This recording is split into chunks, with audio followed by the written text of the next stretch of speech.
지난 일요일 우리 아버지가 돌아가셨어. 다가오는 4월에 55번째 생일을 앞두고 아버지랑 나는 그렇게 가까운 사이는 아니었어. 그렇다고 사이가 나빴던 것도 아니었지만 우린 그냥 공통점이 별로 없었고 딱히 가까워지려는 노력도 하지 않았었어. 아마 가까워질 시간은 나중에 얼마든지 있을 거라고 생각했었나 봐. 아버지는 딱히 건강이 좋지 않았던 것도 아니었기 때문에 그렇게 자주 찾아갈 생각도 하지 못했고, 그리고 사실 아버지를 보지 않은 지도 이미 3년이 지났었어. 과거형으로 쓰는 게 익숙해지지 않네. 내가 평생 아버지에게 무심했던 거에 대한 죄책감으로 이러는 건지, 아니면 그냥 아버지가 그리워서 아버지에 대한 얘기를 하고 싶어서인지는 모르겠지만, 오늘 밤에 난 너희들에게 내 아버지에 대한 이야기를 들려줄 거야. 그리고 여기에 글을 쓰면 아버지가 하얀 남자라고 불렀던 그것에 대한 정보도 좀 얻을 수 있겠지. 우리 아버지는 전형적인 도시 근교 아빠 스타일의 사람이었고, 솔직히 좀 많이 지루한 사람이었어. 아버지는 낚시나 사냥이나 볼링 같은 전형적인 아빠 취미를 가지고 있었고, 크록스에 터틀넥을 입고 커스텀 번호판이 달린 해치백을 몰고 다녔었지. 그런 중상층 백인 아빠 같은 외형이었음에도 불구하고 아버지는 말 그대로 못 배운 촌놈 그 자체였어. 우리 아버지는 60년대 미시간주 위쪽 반도에 찢어지게 가난하고 굉장히 독실한 가정에서 나고 자랐어. 아버지 쪽 친척들은 대부분 만난 적 없었지만 아버지의 동생인 필리 삼촌을 제외하고 말이야, 나중에 이 이야기에서 엄청 중요한 역할을 할 거야. 내가 여기저기서 들은 정보를 종합하면 차갑고 종교적인 사람들이었다고 해. 아버지네 가족은 숲속 오두막에 살면서 돼지와 닭을 길렀고 나무를 잘라다 가공해서 먹고 살았다고 해. 할아버지는 주기적으로 술에 취해서 우리 아버지랑 아버지의 형제들을 때렸고, 아버지는 이 때문에 꽤 큰 흉터를 가지고 있었어. 육체적 흉터든 정신적 흉터든 말이야. 일단 중요하게 짚고 넘어가야 할 부분이 있는데, 우리 아버지는 그닥 총명한 사람도 창의적인 사람도 말을 잘 하는 사람도 아니었어. 아버지가 기억력은 괜찮았고 집중력도 좋았지만 절대 총명하다고는 말할 수 없었지. 머리를 써서 먹고 사는 사람도 아니었고. 아무튼 이 부분을 염두에 두고 내 얘기를 들어줬으면 해. 우리 아버지는 나랑 내 여동생한테는 그 하얀 남자에 대해서 곧잘 얘기해주곤 했지만 주로 나보단 사이가 더 가까웠던 여동생한테 더 많이 말했지. 언제나 우리 엄마나 아빠의 동생 필리 앞에서는 하얀 남자에 대해서 이야기를 꺼내지 않도록 조심했었어. 필리 삼촌은 아버지가 그 얘기를 꺼내면 또 그 망태 할아버지 얘기를 한다며 놀려댔기 뻔했고, 엄마는 그 이야기에 대해서 전혀 모르고 있었거든. 아마 아버지는 엄마가 자기를 미쳤다고 생각할까봐 두려웠던 것 같아. 나는 그 하얀 남자에 대해서 들어오면서 자라왔고, 듣기로는 진짜 망태 할아버지 같은 온갖 귀신, 전설들을 전부 섞어놓은 것 같았어.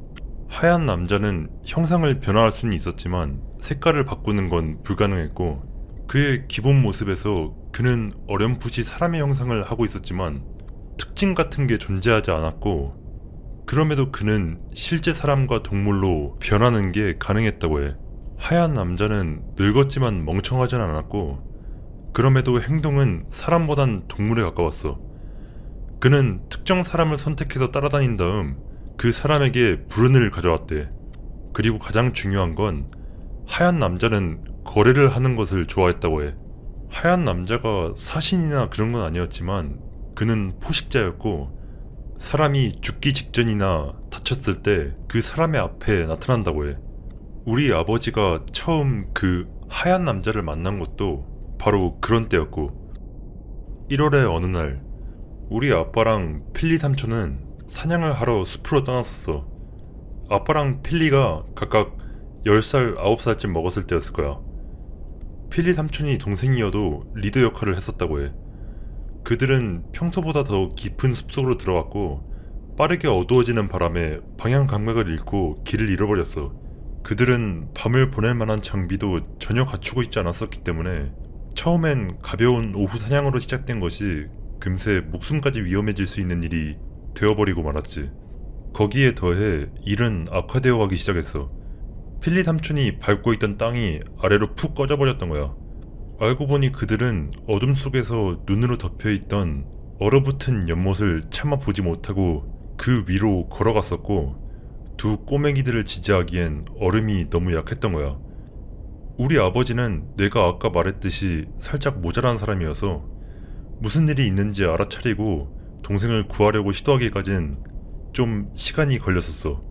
동생을 구하려고 물을 뒤집어 써가며 애를 쓴 결과 아버지는 필리 삼촌을 물 밖으로 끌어내는 데에 성공했지만 진이 다 빠졌고 물에 푹 젖어버리기까지 했어. 게다가 거기가 어디였는지도 아직도 몰랐는데, 왜냐하면 그들의 집 근처에는 어디에도 연못 같은 건 없었기 때문이었어. 그 둘은 마침내 연못에서 벗어나 쉴 곳이나 집을 찾기 위해 숲으로 다시 들어왔어. 결국 나무 아래에 눈구덩이를 찾았고 안으로 들어갔어. 하지만 둘이 한 번에 들어가기엔 너무 비좁았기 때문에 둘 중 덜 젖어 있었던 아버지가 필리 삼촌이 먼저 안에서 몸을 말리도록 양보했었어. 이제 여기서 이야기가 갈려. 내가 생각할 때 좀 더 말이 되는 것 같은 필리 삼촌의 버전을 먼저 이야기할게. 삼촌은 잠에 들었다. 잠시 후 우리 아버지가 삼촌을 깨웠다. 아버지는 삼촌에게 우리는 계속 움직여야 한다고 말했다. 그들은 계속 돌아다니다 불빛들을 발견한다. 그건 그들을 찾아 나왔던 이웃들이었다. 아버지와 삼촌은 이웃들과 만나서 집에 갔다. 할아버지가 삼촌과 아버지를 두들겨 팼다. 그 후 촌놈들은 행복하게 잘 살았다. 단 우리 아버지만 빼고. 왜냐하면 아버지는 미쳐버렸으니까. 그리고 이제 우리 아버지 버전의 이야기야. 우리 아버지가 나에게 말하길, 아버지는 눈구덩이 바깥에서 앉아서 주변을 살피고 들려오는 소리를 주의 깊게 들으며 숲속에서 뭐라도 움직이는 게 없는지 경계하고 있었다고 해. 동물들이 있다면 좀 더 나은 은신처가 있다는 뜻일 테고, 위험한 동물만 아니면 말이야. 사람이나 차량 같은 거면 구조될 수 있었으니까. 대략 20분쯤 지난 후 아버지는 어디선가 들려오는 소리에 눈치챘어. 발소리였어. 우리 아버지에 따르면 덩치 큰 남자의 발소리 같았고 그렇게 멀지도 않았었다고 해. 하지만 아무것도 보이지 않아서 아버지는 조금 놀랐었다고 해. 왜냐하면 그렇게까지 어둡지도 않았고 숲에서 돌아다니는 사람들은 사냥꾼의 총에 맞을까봐 적어도 무언가 불빛을 낼 수 있는 걸 하나쯤은 지니고 다녔었거든. 하지만 아무것도 보이지 않음에도 불구하고 그 소리는 조금씩 커져만 갔고 마침내 아버지는 보았어. 눈처럼 하얀 형체가 나무 사이를 걸어와 자신을 향하고 있는 것을. 아버지가 봤을 때 그건 확실히 인간 같은 게 아니었다고 해. 그러면서 그게 2.7m 정도 되는 크기의 건비 모양으로 생겼었다고 했어. 그건 2개의 팔과 2개의 다리, 그리고 2개의 눈을 가지고 있었지만 아무런 특징도 없고 모든 게 둥글었어. 아버지는 겁에 질려 움직이지도 못한 채 자리에 앉아서 최대한 움직이지 않으려 했었어. 그러나 그것은 이미 아버지를 본 게 확실했고 천천히 아버지에게 다가오며 말을 하기 시작했어. 그것이 말을 할 때 그것은 입으로 말을 하지 않았어. 대신 그건 그냥 들리는 단어와 그에 똑같이 반응하는 단어들이었다고 해. 그걸 어떻게 해석할지는 너희들의 판단에 맡길게. 아버지랑 그 하얀 남자가 얼마나 길게 대화를 나눴는지는 나도 잘 모르겠지만 그것은 아버지한테 자기는 추위 속에서 살아가는 오래된 존재이고 아버지와 삼촌을 필요로 한다고 말했다고 해. 그것은 사람들이 너무 추워지거나 길을 잃거나 동물들에게 다치거나 사고로 다치거나 하면 나타나서 그들을 데려간다며 죽음에 흥미가 있는 게 아니라 죽어가는 거에 흥미가 있는 거라고 말했대. 아버지가 말하길 그것과 대화를 나누는 건 불안하긴 했지만 전혀 불쾌한 일은 아니었다고 해. 하얀 남자는 아버지에게 필리 삼촌을 데려갈 수 있게 비키라면서 자기랑 같이 가자고 말했어. 우리 아버지는 당연히 거절하며 우리를 내버려두라고 말했지만 그것은 왜 그래야 하지 하고 물었어. 너는 그냥 얼어버릴 게 뻔한데 그러니까 어떻게 되든 이미 상관없는 일이 아니냐면서. 그래도 아버지는 움직이기를 거부했고 마침내 그것이 아버지에게 왜 그렇게 고집을 부리냐고 물어봤어. 그것의 말투는 지금까지 이렇게 완강한 사람은 처음 봤다는 듯 약간 놀란 듯 들렸다고 해. 나는 그냥 죽고 싶지 않을 뿐이고 동생이 죽게 내버려두고 싶지 않을 뿐이야 라는 말이 아빠가 할 수 있는 최선의 대답이었어. 그러면 우리는 거래를 해야겠군. 하얀 남자는 아버지를 찾아오는 동안 자신의 이름을 단 한 번도 알려준 적이 없었다고 해. 그것이 이름이 있기라도 한지는 모르겠지만 아버지가 말하길 그놈은 마치 자동차 딜러나 게임쇼 호스트 같은 말투를 하고 있었다고 해. 그것은 아버지가 무엇을 진짜 원하고 있는지, 무엇이 진짜 필요한지 설득하려 들었어. 그냥 같이 가버리는 게 더 쉽지 않을까? 더 간단하지 않을까? 하지만 우리 아버지는 여전히 거절했고 결국 그들은 합의를 보았는데 아버지랑 삼촌을 놓아주는 대신 그 둘은 빌린 목숨으로 살아가는 것이기 때문에 거기에 이자를 붙일 것이고 언젠가는 다시 아버지랑 삼촌을 데리러 올 것이라고 말했다고 해. 하얀 남자는 그러더니 걸어가기 시작했어. 그것은 아버지에게 아무 말도 하지 않았지만 우리 아버지는 왠지 그것이 자기를 인도하는 것 같았고 따라가야 한다는 느낌을 받았었다고 해. 그래서 아버지는 필리 삼촌을 깨워서 밖으로 나갔지. 물론 지금쯤 너희들은 방금 전까지 자기를 납치하려고 시도했던 거대 눈 괴물을 따라가는 게 이상한 선택이라고 생각하고 있겠지만 아까 말했듯이 우리 아버지가 그렇게 똑똑한 사람은 아닌데다 딱히 말을 잘 하는 편도 아니었어가지고. 하지만 필리 삼촌이 잠에서 깨기도 전에 그 괴물은 이미 사라지고 없었다고 해. 그 커다란 발자국 역시 없어졌고 처음에 우리 아버지는 배신당했거나 버려졌다고 생각했지만 그곳에 토끼 발자국이 있는 걸 발견하고 그냥 그걸 따라가기 시작했다고 해. 어째서인진 모르겠지만 그게 그 괴물이 남긴 자국이라는 걸 알아챘다면서.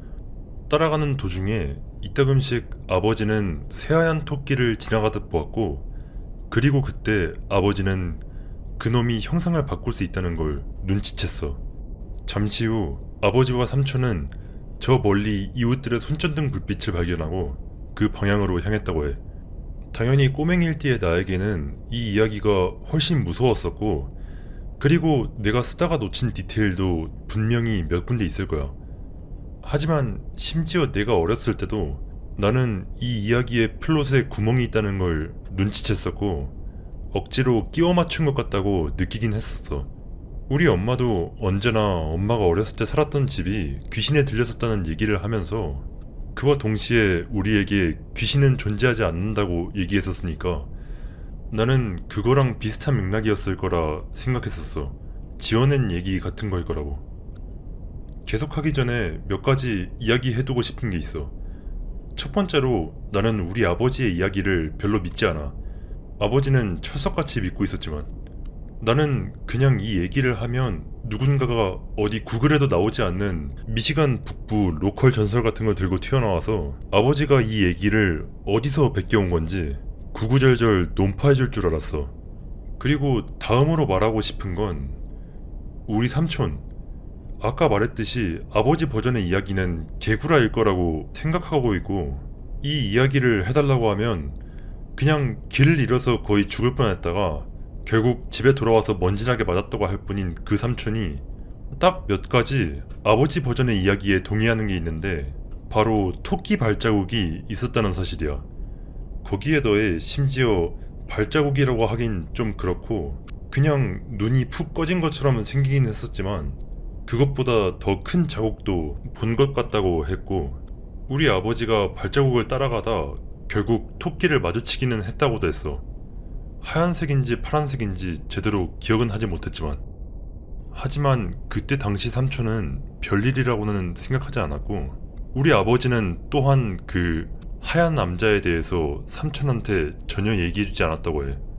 적어도 1년 후 삼촌이랑 아버지가 또 길을 잃었을 때 아버지가 그 하얀 남자를 다시 만나게 되기 전까지는 말이야. 우리 아버지가 삼촌한테 아무 말도 안 했던 이유에 대해서 아버지는 필리가 나를 미쳤다고 생각하거나 이제 죽는구나 라고 생각할까봐 그랬지 라고 말했고, 다음 사건이 일어난 후에야 삼촌한테 털어놓았다고 해. 1년이 지나자 우리 아버지는 하얀 남자를 본 게 잠깐 정신을 놓아서 헛것을 봤거나 아님 깜빡 졸았다가 꿈을 꿨던 거라고 생각하기 시작했어. 적어도 그날 밤까지는 말이야. 이번에도 겨울, 땅에는 눈이 쌓여 있었고 아버지는 아버지의 개와 같이 돼지를 돌보러 나가 있었을 때였어. 우리 아버지가 어렸을 때 가까운 친구라곤 딱 둘, 필리 삼촌이랑 바세타운드와 비글 믹스인 쇼티라는 이름의 강아지였어. 그리고 아버지가 자신의 어렸을 때 얘기를 할 때마다 항상 친구라곤 둘밖에 없었다고 했어서 나는 누나나 여동생들이 들으면 삐지지 않을까? 가까운 사이가 아니었나? 하고 생각했지만 내가 그 사람들을 한 번도 본 적 없는 거 보니 아마 전혀 아니었나 봐. 아무튼 간에 그들은 돼지 헛간에 있었는데 여름에 돼지 똥냄새가 실내까지 풍겨오는 걸 막기 위해 집에서 꽤나 떨어진 곳에 있었다고 해. 헛간은 양쪽에서 여는 게 가능했었고 따뜻한 계절에는 돼지들이 산책을 즐길 수 있도록 전부 열어놨었지만 그때는 추운 계절이었기 때문에 꽉 닫혀 있었어. 그러니까 당연히 헛간 뒤쪽 문이 활짝 열려있던 걸 본 우리 아버지는 살짝 놀랄 수밖에 없었지. 지난 몇 년간 이런 일이 한두 번쯤 있었고 그때마다 돼지들이 이런 추위 속에서 무슨 먹을 거라도 찾으러 가는 건지 뭔지 다 도망갔었기 때문에 보통 이런 경우에 아버지는 집으로 달려가서 할아버지랑 필리 삼촌을 데려와 도망간 돼지를 찾아 나서야 했지만 하지만 그날 밤엔 무언가 달랐었어. 모든 돼지들이 전부 문에서 최대한 떨어진 곳에 옹기종기 모여서 밖으로 나가기를 굉장히 꺼려하는 듯 보였어. 그날은 맑은 날 밤이었는데도 불구하고 돼지들이 드디어 정신 차리고 이런 날씨에 밖에 나가면 안 되는 걸 알아차렸나 보다 생각한 아버지가 울타리를 지나 문을 닫으려 가까이 갔고 쇼티가 내내 아버지를 따라갔어. 아버지가 문 앞에 도착했을 때 쇼티가 냄새를 한번 맡더니 마구 지저대며 문 밖으로 뛰쳐나가고 무언가를 쫓아가는 게 분명해 보였어. 아버지가 말하길 쇼티는 고자질쟁이 기질이 있어서 뭔가 잘못되었다는 게 느껴지면 득달같이 달려가 막으려고 했었고 그 때문에 밤에 몰래 집을 나가려고 한다던가 잘 시간이 늦어서까지 일어나 있을 때에는 쇼티한테 들키지 않도록 조심했어야 했다고 해. 이 기질은 다른 동물 상대로도 적용되어서 돼지나 닭이 하면 안 되는 짓을 하면 쇼티가 가서 막으려 들곤 했었어. 그래서 우리 아버지는 쇼티가 튀어나갔을 때 그저 도망간 돼지를 쫓아갔나 보다 하고 생각했었고 가능한 빠르게 돼지 머릿수를 세는 아버지는 수컷 성체 한 놈이 없는 걸 알아챘어. 그래서 아버지는 잃어버린 돼지를 찾으러 간 쇼티를 따라갔어. 맑은 날씨에 눈이 쌓여 있어서 그저 강아지가 남긴 발자국만 따라가면 되었기에 쇼티를 찾는 건 쉬웠지만 곧 아버지는 무엇인가 잘못되었다는 걸 눈치챘어. 쇼티의 발자국은 눈에 남아있었지만 그 발자국은 돼지의 흔적을 따라가는 게 아니었고 무엇보다 거기에 돼지의 발자국은 없었어. 그동안 눈도 내리지 않았었고 발자국을 덮어버릴 바람도 없었기 때문에 있어야 하는 게 정상이었어. 게다가 거기에 다른 자국들은 또 남아있기는 했었거든. 그저 그게 돼지가 남긴 흔적이 아니었을 뿐이지. 그 대신 그것들은 희미하지만 굉장히 큰 눈이 푹 꺼진 자국들이었어. 그리고 그건 우리 아버지도 익히 알고 있는 자국들이었어. 아버지는 그로부터 불과 1년 전에 숲속에서 잠깐이었지만 그 자국을 본 적이 있었어. 그리고 이제 그놈의 자국이 향하는 방향으로 쇼티가 맹렬하게 추격하고 있었어. 아버지도 용기를 쥐었자 그 자국들을 따라갔어. 어찌됐든 아버지는 강아지를 돌려받고 싶었으니까. 그리고 겁에 질리던 말던 할아버지한테 맞아 죽고 싶지 않으면 적어도 찾는 척이라도 해야 했으니까. 그곳은 돼지우리 치고는 상당히 널찍한 사이즈였고 울타리는 1.5m 정도의 높이였었어. 쇼티는 울타리를 뛰어넘는 게 가능했었고 흔적을 보아하니 진작에 넘어서 숲속으로 사라진 것 같았어. 당연하게도 그 울타리는 하얀 남자를 막는 데는 역부족이었는지 그놈의 발자국은 그저 울타리를 넘어서 일정하게 이어져 있을 뿐이었고 마치 울타리를 넘을 때 걸음을 멈출 필요도 없었던 것처럼 보였어. 그래서 아버지는 울타리를 넘어서 곧장 숲속으로 들어갔고 얼마 지나지 않아 아버지는 쇼티가 짖는 소리와 공포에 질린 돼지의 꾀꾀거리는 소리를 들었어. 아버지는 뛰어서 현장에 빠르게 도착했고 그곳 나무들 사이에 그 하얀 남자가 서 있었어.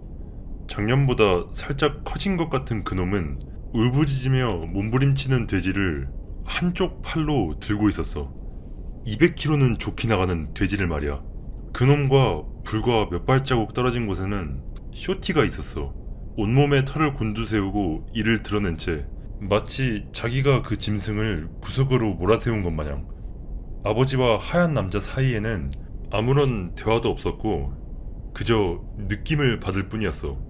하얀 남자가 아버지를 기다리고 있었다는 그 느낌. 하얀 남자는 개는 안중에도 없이 그곳에 서 있었고 그때 아버지는 그놈의 모습을 얼핏 보았어. 아버지는 잠시 굳어있다가 무엇인가 끔찍한 사실을 깨달았어. 그 하얀 남자는 사실 입을 가지고 있었어. 새까맣고 아기에 찬 그놈의 눈 아래에는 길게 찢어진 틈이 있었고 그가 입을 살짝 열자 그놈의 나머지 몸처럼 하얀 이빨이 달빛을 받아 빛나고 있었어. 그놈이 미소를 지음과 동시에 빠르게 움직였어.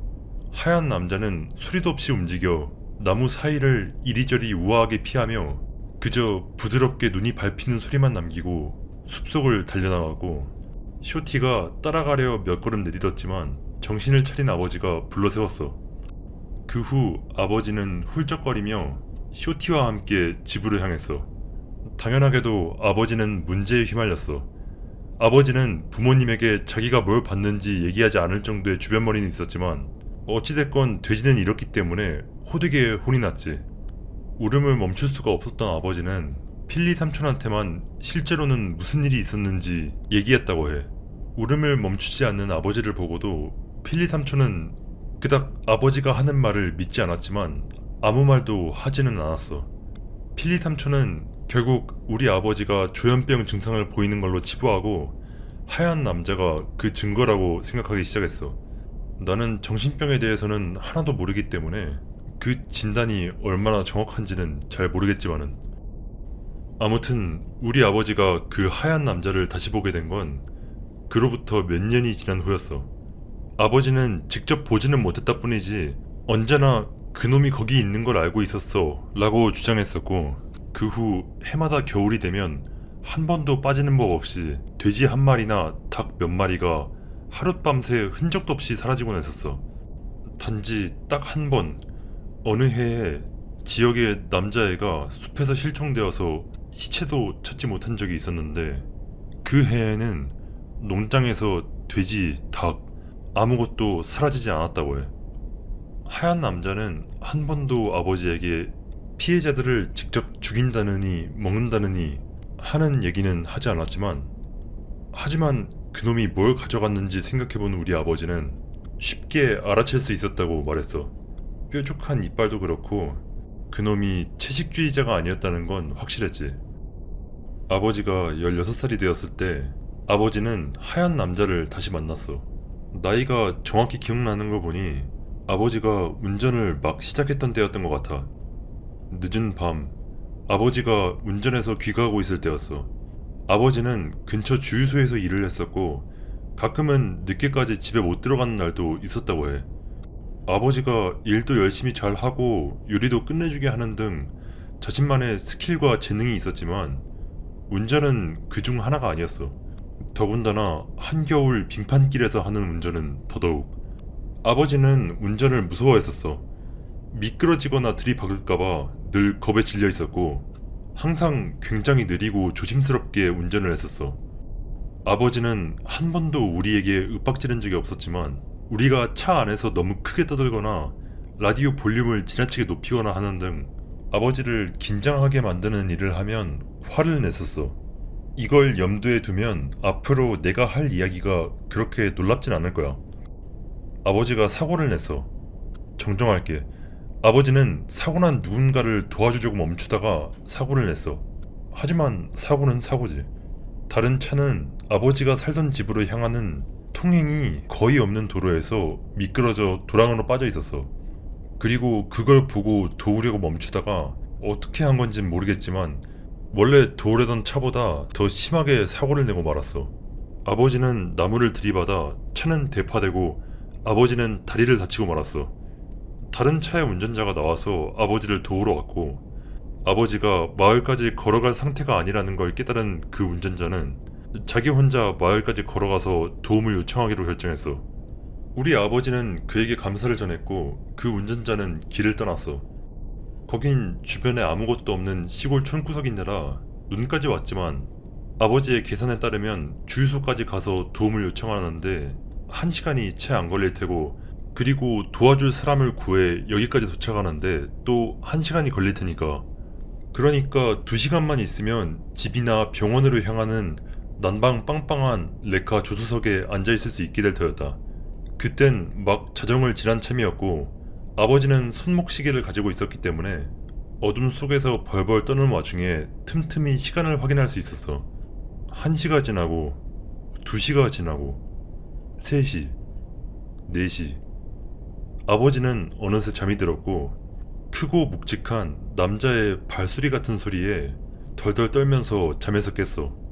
아버지는 무엇 때문인진 몰라도 그 운전자가 도움을 요청하지 못했거나 레카가 도로를 뚫고 오지 못했거나 해서 걸어서 다시 돌아온 거거나 아님 그냥 그 운전자는 떠나버렸고 다른 여행자가 사고 난 걸 보고 살아있는지 확인하러 온 게 아닐까 하고 생각했다고 해. 아버지는 사이드미러로 밖을 내다보려고 몸을 일으켰고 바로 그때 아버지는 심장이 철렁 내려앉는 걸 느꼈어. 그곳 새하얗게 쌓인 눈 위에는 아무도 없었어. 누가 다가오는 소리가 들려온다면 분명히 거기에 누군가 있어야 할 텐데 그곳엔 아무도 없었어. 발소리는 있었지만 사람은 없었어. 아버지의 말에 따르면 악몽이라도 꾸는 것처럼 느껴졌고 그냥 자신이 과민 반응하는 거길 바라며 누군가를 찾으려고 미친듯이 고개를 돌리며 뒤를 쳐다봤지만 그러나 그때 아버지는 긴 하얀색의 형체가 갈색과 검은색의 나무 옆으로 걸어나온 걸 보았고 그것이 천천히 차를 향해 다가올 때 아버지는 또다시 하얀 남자가 나타났다는 걸 깨달았어. 그의 움직임은 느리고 우아했지만 그는 약간 걱정된 듯 보였어. 아버지는 열린 공간에서 그를 본 건 처음이었어. 그가 조심스럽게 아버지의 표현을 빌리면 마치 고양이가 밤에 누군가에게 보여질까봐 걱정하는 듯이 움직였고 마침내 그것이 차에 도착해서 멈춰서선 아버지가 공포에 질려있는 동안 그는 그저 또 아버지의 표현으론 뻘쭘하게 서서 꿈쩍도 안 했다고 해. 그리고 그 둘은 대화를 시작했어. 이번에 그들의 대화는 짧았었어. 단 한 개의 말하지 않은 문장이 아버지의 머릿속에 흘러들어왔어. 걱정하지 마. 이미 바랐으니까. 그 후 아버지가 지켜보는 걸 뒤로하고 그는 도로를 건너 반대편 숲속으로 사라졌어. 웃기게도 아버지는 이 얘기를 할 때 늘 그 하얀 남자가 길을 건너기 전에 멈춰서서는 차가 오나 안 오나 좌우를 확인하고 건넜다는 얘기를 꼭 덧붙였었어. 그놈이 시야에서 사라지자 아버지는 울음을 터뜨렸고 4시간 후 지나가던 우체부에게 발견될 때까지 계속 울었다고 해. 아버지는 곧 회복했지만 차를 고치는데 상당한 돈이 들어갔다고 하더라고.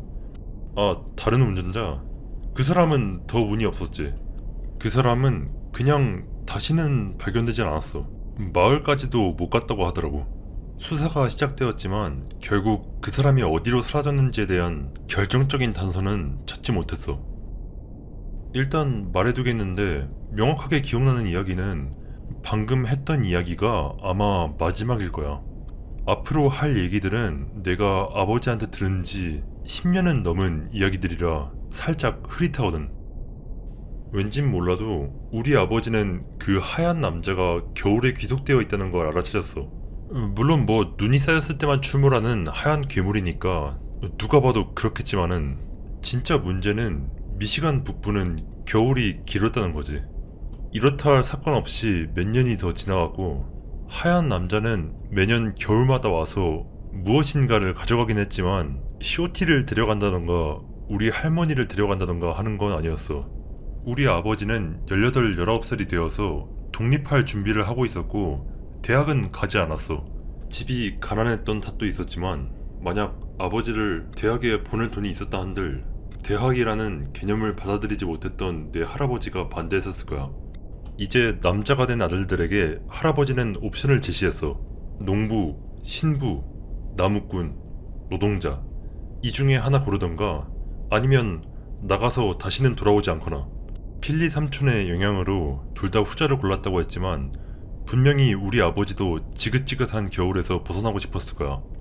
삼촌은 아버지랑 같이 군대에 들어가서 그곳을 나오기로 결정했어.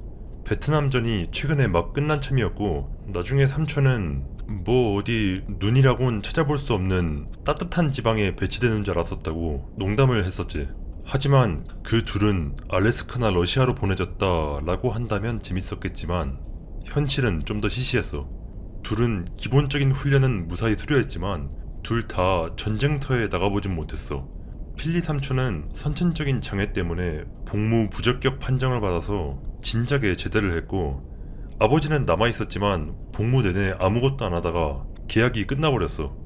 그저 몇 년간 부대에서 일을 했을 뿐이었고 어디 따뜻한 곳으로 전출을 가고 싶다고 했지만 높은 사람들 마음에 들어버리는 바람에 텍사스로 가는 게 고작이었어. 아버지는 미시간에서 떠나기 전까지 숲에서 이상한 일들을 잔뜩 겪었었고 하얀 남자와도 어렴풋이 연관이 있어 보이는 이상한 사건들도 몇 번 있었지만 다시 하얀 남자를 보게 된 건 꽤 시간이 지난 후였다고 해. 그도 그럴 게 하얀 남자가 눈 내리는 겨울에만 나타난다고 치면 텍사스에서는 만나기 쉽지 않았을 테니까.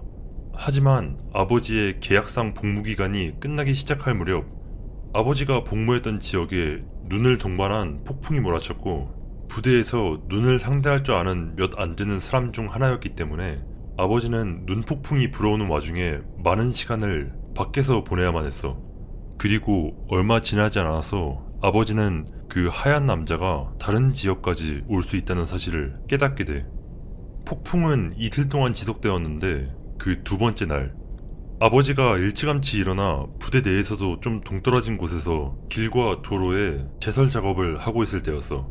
눈을 치우던 아버지가 저 멀리에 다른 병사가 서 있는 걸 보고 살짝 놀랐지만 곧 그 남자가 미동도 않고 서 있다는 걸 깨닫고 걱정이 되기 시작했어. 아버지는 재빠르게 그 남자를 향해 다가갔지만 그 순간 무언가를 깨달았어. 눈 위에 이 남자를 향한 발자국이 어디에도 없었던 거야. 그와 동시에 아버지는 그 남자가 색채가 결여된 하얀색 몸에 검은 두 눈을 가지고 있다는 걸 깨달았고 너무 놀라서 비명을 지르는 것도 잊었다고 해.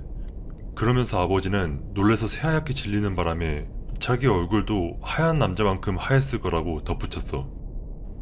이자를 내지 않았다 라고 말한 뒤 그 형체는 사라졌고 그 후에 멍하니 허공을 바라보던 아버지를 동료 군인이 발견했고 아버지는 주변 사람들에게 지쳐서 그런 거라고 이야기했어. 이틀 뒤 아버지에게 고모가 전화를 걸어와 할아버지가 돌아가셨다는 사실을 알려왔어. 무슨 일이 있었던 건 아니고 할아버지는 그냥 돼지 밥을 주다가 쓰러져 그대로 돌아가신 거라고 했어. 별다른 사건 없이. 우리 아버지는 당연하지만 그닥 신경 쓰지 않았어. 만약 그 하얀 남자가 저지른 일이었어도 아버지에게 있어서는 딱히 처벌이라 할 만한 일도 아니었지만 아버지는 하얀 남자가 무언가 나쁜 일이 일어나기 전 나타나는 징조 같은 거라고 생각하기 시작했어. 말할 것도 없이 아버지는 눈과 겨울에 대한 두려움을 가지게 되었지. 그 일이 있은 후 1년이 되지 않아 아버지는 제대를 했고 어느 여름 할머니를 도와 난장판이 되어버린 고향집을 정리하러 미시간으로 돌아갔어. 여기서 잠시 멈춰서 아버지 쪽 가족에 대해서 설명을 더 해야 할 것 같아.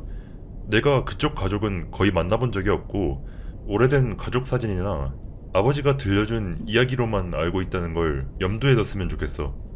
우리 아버지는 28살에 결혼했고 첫째를 낳은 건 32살이 되어서였어. 반면 할아버지 할머니는 할머니가 14살 때 할아버지가 18살 때부터 함께 하셨었으니까 아버지의 형제들이 독립했을 때 할아버지 할머니는 그렇게 나이가 많지는 않았었단 말이야. 그렇지만 그분들은 깡촌에 사는 촌사람들답게 좀 낡았다고 해야 하나. 암튼 그래서 할머니는 스스로의 힘으로 무언가를 해본 적이 없었고 할아버지가 돌아가시고 이제 해줄 사람도 없어졌던 거지. 형제 중에는 돌아가서 할머니를 도우려고 한 사람은 우리 아버지뿐이었고 아버지가 집에 돌아왔을 때 그곳은 엉망진창이었어. 할아버지가 돌아가신 지 6개월도 채 지나지 않았는데 마치 무슨 괴물이라도 나타나서 온 사방을 헤집고 다닌 것 마냥 돼지 헛간에 지붕은 뜯겨 나갔지, 나무는 뿌리째 넘어져 있지, 건물들은 무너져 있지. 당최 멀쩡한 게 하나도 없었어. 아버지가 할머니에게 무슨 일이 있었는지 물어봤고 할머니의 대답을 들은 아버지는 썩 마음이 편하지 않았어.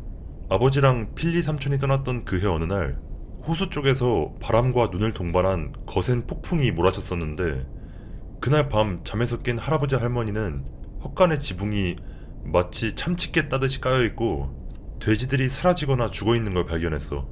제일 눈에 띄었던 건 한 돼지의 시체가 나무 높은 곳에 걸려있었다는 거야. 마치 거인이 와서 집어다가 나무에 걸어놓은 것처럼. 이상하게도 다른 이웃들은 전부 별다른 피해가 없었어. 그 다음 해 이제 더더욱 궁핍해진 가족에게 엎친 데 덮친 듯 아버지의 말을 빌리자면 이것저것 모아놓은 더미 같은 게 무너지면서 닭장을 덮쳤고 닭들을 야생에 풀어주고 말았다고 해. 그해 또 다른 폭풍이 찾아왔고 나무가 넘어지면서 제재소를 박살내는 바람에 가족이 해왔던 목자재 사업도 끝장나버렸어. 또 그 다음 해 오래된 커다란 나무가 넘어지면서 근처에 있던 할아버지의 자동차를 뭉개버렸고 그러나 딱 한 번 해마다 있었던 사고가 전혀 없었던 해가 있었는데 그게 바로 할아버지가 새로 들인 돼지들에게 밥을 주고 집에 돌아오는 길에 쓰러져 돌아가셨던 그 겨울 바로 다음 해였어. 당연히 이 소식을 들은 아버지는 충격을 받았어.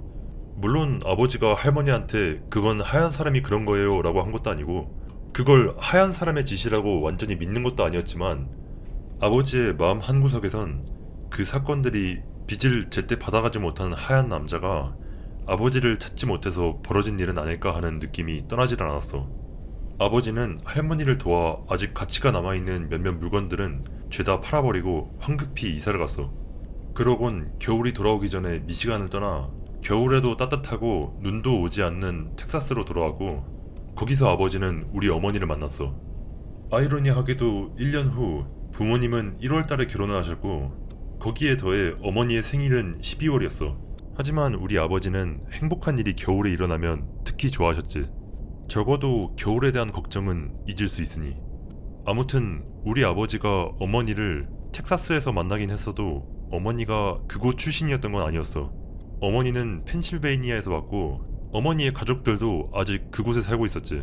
어느 날 집 계약 기간이 끝날 무렵 마침 명절도 다가오겠다 어머니가 자기 부모님이 계시던 곳으로 올라가서 좀 길게 휴가를 보내자고 제안해 왔었고 그래서 부모님은 추수감사절 2주쯤 전에 펜실베이니아로 향했었어. 아버지의 말에 따르면 그때 아버지는 완전히 겁에 질렸었다고 해. 하얀 남자에게 빚을 잔뜩 진 채 눈이 내리는 지방을 그것도 겨울 내내 가 있게 생겼으니 말이야. 하지만 방금 들인 새 아내에게 차마 나는 눈 오는 겨울에만 튀어나오는 하얀 악마에게 빚을 져서 겨울에 그런 곳 가면 잡아먹혀 라고 말할 순 없었던 아버지는 그냥 장인 장모님을 처음 만나서 긴장한 거라며 얼버무리려 했어. 불행히도 아버지는 장인 장모와 금방 친해졌기 때문에 그 후에도 아버지가 계속 긴장한 듯이 행동하자 어머니가 이상하게 생각하기 시작했어. 그러곤 어느 날 밤 아버지를 잡고 괜찮냐고 물어봤고 이때 아버지가 처음이자 마지막으로 어머니한테 하얀 남자에 대해서 말하기 거의 직전까지 갔었다고 해.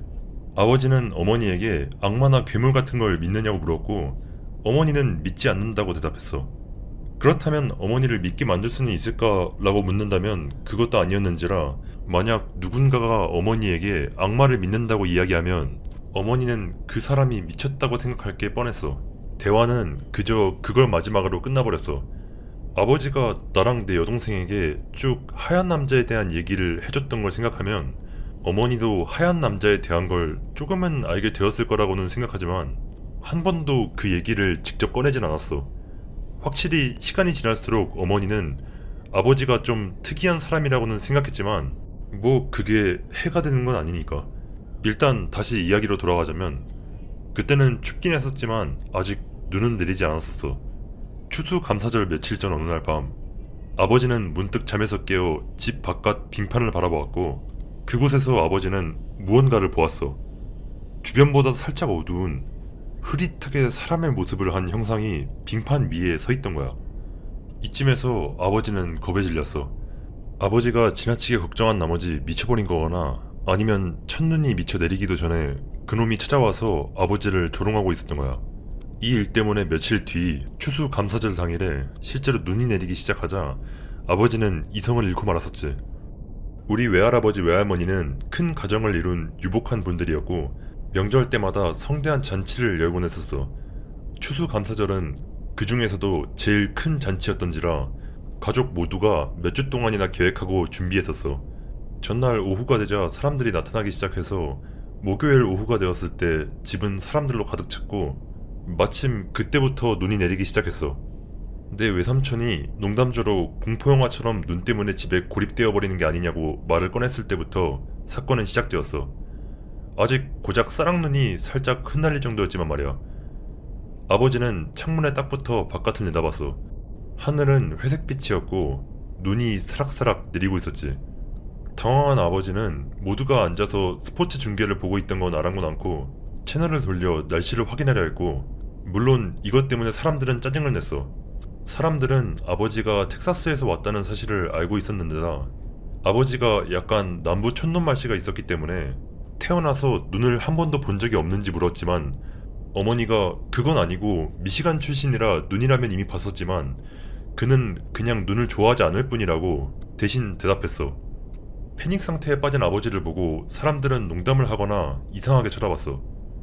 아버지의 문제는 이제 하얀 남자 그 자체가 아니라 아버지가 빚을 잔뜩 져놓고 도망치는 바람에 잔뜩 화가 난 하얀 남자를 이제 40명의 다른 사람들과 같이 한 집에 갇힌 채 맞서야 한다는 사실이었어. 결국 어머니가 2층에 부모님이 묵고 있던 침실로 아버지를 데려왔고 약간의 말다툼 후에 어머니는 진정되지 않는 이상 저녁 먹기 전까지 나올 생각하지 말라며 아버지를 방에 둔 채 나왔어. 마치 잘못을 저지른 아이를 훈계하듯이 말이야.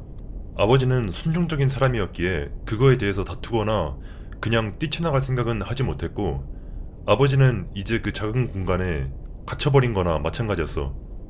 그리고 아버지에게 있어서는 불행하게도 그 방 창문 아래로는 큰 뒷마당이 보였었어. 낮은 철제 울타리가 빈 공터를 두르고 있었고 그 너머는 바로 숲이 있었지. 눈이 쌓이고 점점 어두워지기 시작하자 아버지는 더 불안해졌어. 아버지는 갇혀있는 시간의 반은 뒷마당과 숲을 노려보며 나머지 반은 뒷마당과 숲을 무시하려 애쓰다 마침내 7시 저녁을 먹을 시간이 되어 아래층으로 내려갔어. 하지만 그 위에 갇혀있던 건 완벽한 역효과였기 때문에 아버지는 갇히기 전보다 훨씬 긴장하고 불안해했고 그게 겉으로 보일 지경이었어. 저녁을 먹을 때 무슨 일이 있었는지에 대해 자세히 쓸 수도 있겠지만 이야기랑 별로 관계가 없으니 간단하게만 말하자면 별로 좋은 일은 없었고 다른 사람들이 식사를 채 마치기도 전에 결국 도로 위층으로 돌려보내졌어. 그때는 이미 완전히 어두워진 후였어. 아버지는 어두워지자마자 하얀 남자가 튀어나올 거라 예상했지만 뭔 데이트 나갈 준비를 하는 여자애를 기다리는 것도 아니고 하얀 남자는 아버지를 기다리게 만들었어. 몇 시간이 지나갔고 아버지는 그저 창문 앞에 앉아서 아래층에서 들려오는 사람들의 왁자지껄한 소리를 듣고 있을 뿐이었어. 천천히 아버지는 조금씩 진정되기 시작하며 아마 하얀 남자가 오지 않는 게 아닐까? 아마 집에서 멀리 떨어지면 흐릿하게만 나타나는 게 다였던 게 아닐까? 라는 생각을 했어. 안도의 한숨을 내쉬며 아버지는 화장실로 향했어. 그러나 아버지가 돌아왔을 때 아버지는 나무 쪽에서 하얀색의 무언가가 굉장히 짧게 스쳐 지나가는 걸 보고 심장이 내려앉았어. 공포심이 되살아났지만 그래도 아버지는 창문으로 가서 확인해야만 했어. 아니나 다를까 나무 사이에서 휘청거리며 튀어나와서 뒷마당으로 향하는 그것은 다름 아닌 하얀 남자였어. 아버지가 봐왔던 것 중에 제일 작아진 모습이었지만 아직 사람보다는 컸었고 그놈은 울타리 앞에 서서 아버지를 향해 위를 쳐다봤어. 하얀 남자는 아버지가 그곳에 있는 걸 알고 아버지에게 무언가를 원하는 것도 확실했지만 더 이상 가까이 오려고 하지 않았어.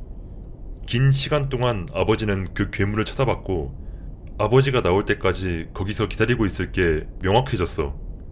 그리고 아버지의 말을 빌리면 무언가가 그냥 가서 만난 다음에 끝내버리라며 강요하는 듯 했다고 해.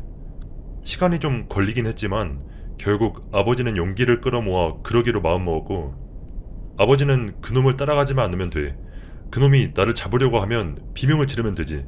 집 안에 40명이나 되는 사람들이 있잖아. 그놈도 포기하고 도망갈 거야. 아니면 적어도 사람들이 나와서 도와주겠지. 사람이 그렇게 쉽게 사라질 리가 없어. 그리고 눈 올 때만 나오는 괴물이 뒷마당에서 사람을 죽였다는 얘기는 어디에서도 평생 들어본 적도 없는데 뭘. 이라는 논리로 무장한 후 그는 옷을 입고 아래층으로 내려갔어. 그때쯤이면 이미 잔치를 즐기던 사람들은 전부 술에 취했거나 집에 갔거나 자러 간 후였고 아버지가 뒷마당으로 탈출하는 걸 알아챈 사람은 아무도 없는 듯 했어. 너희는 아마 지금쯤 사람들이 다 술에 꼬라있고 아버지가 나가는 거 몰랐다면 만약 무슨 일이 생기면 사람들이 보고 구해주러 올 거라는 아버지의 논리는 통하지 않을 테니 나가면 안 되는 게 아닌가? 라고 생각할 수 있겠지만 아버지는 그러거나 말거나 그냥 나갔어. 이쯤 되니 이미 눈은 15cm나 쌓였고 그러고도 눈은 아직 펑펑 내리고 있었어. 아직 초겨울인 거 생각하면 상당히 큰 폭풍이었지. 그리고 아버지 앞에 있는 그 괴물은 눈폭풍을 먹고 자랐는지 조금 더 커져서 그놈의 원래 사이즈에 가까워져 있었어. 아무 말도 하지 않고 그것은 다시 한번 아버지에게 말을 걸었어. 그놈은 아버지가 빚을 갚지 않고 떠났다고 말을 했어. 우리 계약을 하지 않았었나? 따르지 않는다면 계약을 무효화시킬 수밖에 없다고 하며 만약 계약이 무효화된다면 아버지랑 필리 삼촌을 데려갈 수밖에 없다고 했어.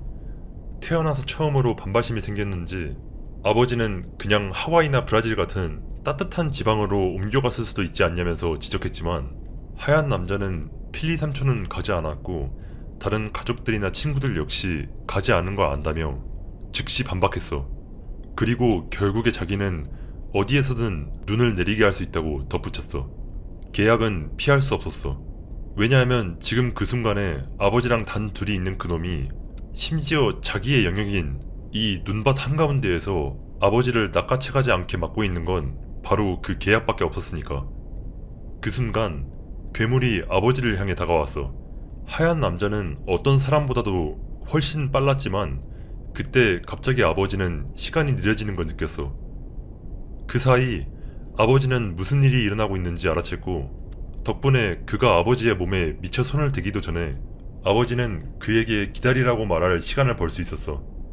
아버지는 이 얘기를 할 때마다 나랑 여동생에게 그 다음 아버지가 했던 일은 자신의 목숨을 살리려고 한 게 아니라 필리 삼촌을 지키기 위해서 자기 형제의 목숨을 살리려고 한 이타적인 생각으로 한 일이었다는 사실을 재차 확인시키곤 했었어. 하지만 그 사실이 자신의 죄를 씻어내지는 못했다고 아버지는 우리에게 말했어.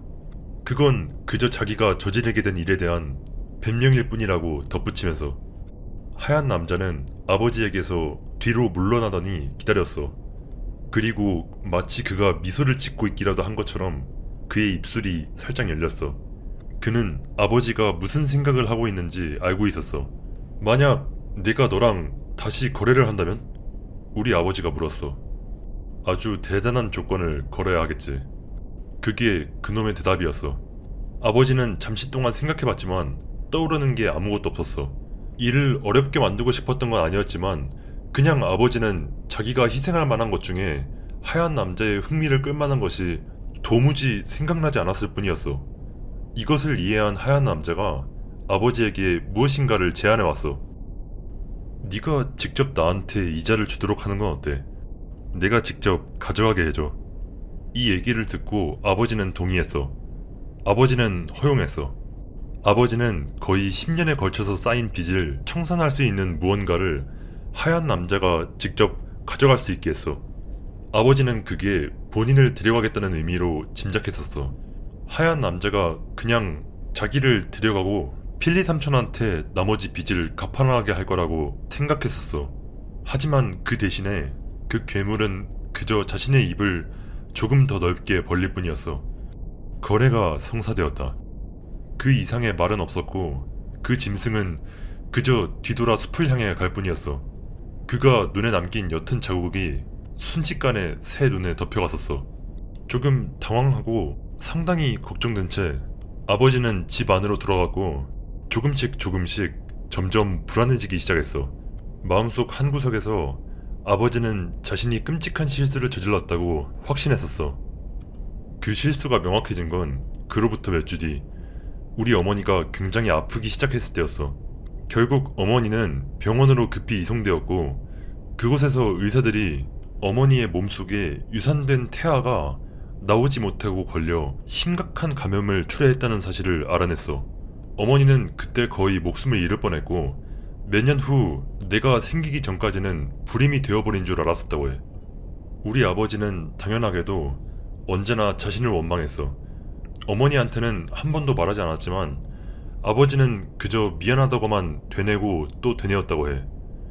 아버지는 이 모든 일이 자신이 하얀 남자와 했던 계약 때문에 있었던 일이고 자신이 졌던 빚의 대가는 바로 그 미처 태어나지 못한 아이의 목숨이었다고 생각했었어.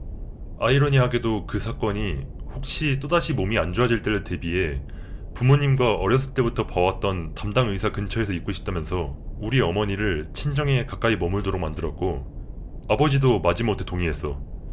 그 다음엔 외삼촌 중 한 명이 특히나 눈폭풍이 거세게 몰아치던 날 차를 타고 가다 다리에서 아래로 추락했었어. 그 다음에 봄에서야 겨우 차를 건져낼 수 있었는데 시신은 더 이상 차 안에 없었어. 그 다음엔 외할아버지가 야외 계집에서 키웠던 점원 셰퍼드 2마리를 잃어버렸고 둘 다 잠긴 울타리 안에서 사라졌었어. 그리고 세 번째 해 가족 중 누군가를 잃지는 않았지만 지역 주민 2명이 캠핑 나갈 시기를 잘못 골라 실종되는 일이 있었어. 우리 아버지는 종교인이었어.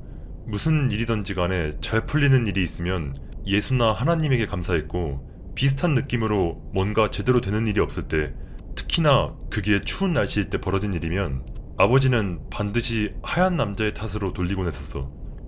그 괴물의 정체가 뭐던지 간에 아버지는 그놈이 자신을 따라 미시간에서 펜실베이니아로 옮겨와 이제 그곳에서 이자를 받아먹고 있는 거라고 믿고 있었어.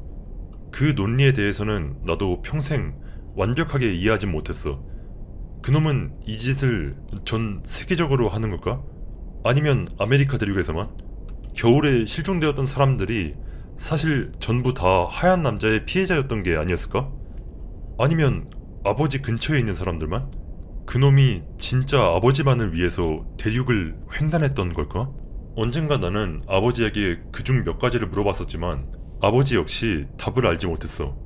아버지가 확실히 아는 거라곤 그놈이 마치 저주처럼 자신을 따라다녔다는 사실뿐이야.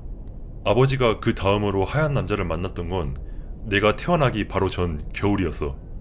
내가 말했던 것 같은데 우리 어머니는 집이 부자였고 아이를 가질 수 없게 되었다는 걸 알게 된 후 어머니는 딱히 그 사실에 대해서 신경 쓰지 않았고 나중에 나랑 동생이 태어난 후에도 그 잘못된 진단이 어머니한테는 오히려 좋은 소식이었다고 농담까지 할 정도였지만 외할아버지 외할머니는 어머니보단 훨씬 전통적인 사람이었기 때문에 어머니가 아이를 갖지 못하는 걸 위로해줄 겸 아이를 대신할 강아지를 한 마리 구해다 줬었어. 그 개는 80년대 돈으로 $800로 러시아에서 수입해온 혈통서까지 딸린 순종 보르조이였어. 어머니의 아이에 대한 혐오는 제쳐두더라도 어머니는 그 개를 굉장히 아꼈고 그 개도 굉장히 순종적이었어. 어머니가 얼마나 개를 좋아했는지 아버지가 어머니가 자기보다 개를 더 사랑하는 게 아닐까 하고 두려워했을 정도였으니까. 네 번째 해 겨울이 찾아오자 평소대로 아버지는 불안해지기 시작했어. 아버지에게 직접적으로 뭔가를 앗아간 적은 없었지만 그래도 매년 그놈이 무언가를 가져갔었으니까. 그리고 매년 아버지는 하얀 남자가 이번에는 어머니나 다른 가까운 친구들을 데려갈까봐 걱정했어. 12월 중순 60cm가량의 눈을 동반한 폭풍이 찾아왔고 그때 아버지는 하얀 남자가 다시 나타날 거라고 확신했었어. 어머니가 가지고 있던 그 개는 굉장히 품격 있는 놈이었어. 그놈 역시 하얀색이었고 굉장히 빨랐으며 움직이는 건 아무거나 쫓아가기를 좋아했었지. 이 품격 있게 행동하는 고귀한 강아지는 집 안에서 오줌을 안 싸네 뭐 한 번도 사고를 안 쳤네 하는 수준이 아니었어. 그놈은 집에서 오줌을 지릴 바엔 참다 병드는 쪽을 선택할걸? 암튼 그래서 집에서 기르기 굉장히 좋은 개였긴 했는데 그것 때문에 겨울에는 오히려 더 힘들었었어. 볼일을 반드시 밖에서 본다는 것은 아무리 날씨가 안 좋아도 밖으로 나가야만 했었다는 이야기니까. 눈폭풍이 한창일 때 그 개가 낑낑대기 시작했어. 우리 아버지가 꽤 신사적이고 우리 어머니를 지나칠 정도로 사랑하긴 하지만 아버지는 무슨 일이 있어도 눈 속에서 개를 산책시키는 일은 피하려고 했었어. 아버지가 생각하기에도 좀 비겁했지만 그는 그냥 겨울에 혼자서 밖에 나갈 수가 없었던 거야. 그렇다고 당연히 자신의 아내를 밖에 혼자 나가게 둘 수도 없었기에 따라서 아버지는 마당에 울타리를 크게 쳐놓았었어. 그래서 문을 열고 개만 내보냈어. 우리 어머니가 문가에 서서 개를 지켜봤고 아버지의 말에 따르면 이때 어머니는 보통 문도 닫지 않았기 때문에 아버지가 이것 때문에 미치려고 했었다고 해. 잠시 시간이 지나고 개가 지저대기 시작했어. 보르주이에 대해서 조금이라도 아는 사람이면 이게 좀 이상한 일이란 걸 알아챘을 거야. 얘네들은 굉장히 조용하고 소심한 동물들인데다가 자신들이 사냥할 수 없는 무언가랑 마주치면 난리를 치기보단 조용히 집으로 도망치는 놈들이란 말이지. 걱정된 어머니는 그놈을 따라서 밖으로 나갔고 그 다음 벌어졌던 일은 아버지가 어머니가 봤던 일을 그대로 얘기해준 거라 아버지가 살을 붙여 재구성한 일도 아니야. 폭풍 내내 60cm 밖에 오지 않았다고 해도 그 전에 이미 쌓여있던 눈이 있었기 때문에 이미 눈이 꽤 높게 쌓여있던 상태였고 전에 내렸던 눈 중에 일부는 길을 트기 위해 울타리 쪽으로 퍼놓았었는데 거기에 눈이 더 쌓이는 바람에 사실상 울타리 바깥쪽을 향해서 경사로가 만들어져 있었어. 울타리를 따라서 무언가 큰 게 멀어지는 게 보였고 어머니가 본 건 고작 눈 위를 스쳐가는 하얀 줄기뿐이었을 정도로 그것은 빠르게 움직였었어. 어머니의 개는 경사로 꼭대기에 서서 그것을 향해 지저대고 있었고 그것이 도망가자 개가 그것을 쫓아가기 시작했어. 당연히 우리 아버지는 어머니가 본 게 하얀 남자였다고 주장했지만 어머니는 그저 고양이거나 다른 동물들이 잘못된 시간에 잘못된 장소에 있었을 뿐이었을 거라고 생각하는 듯 했어.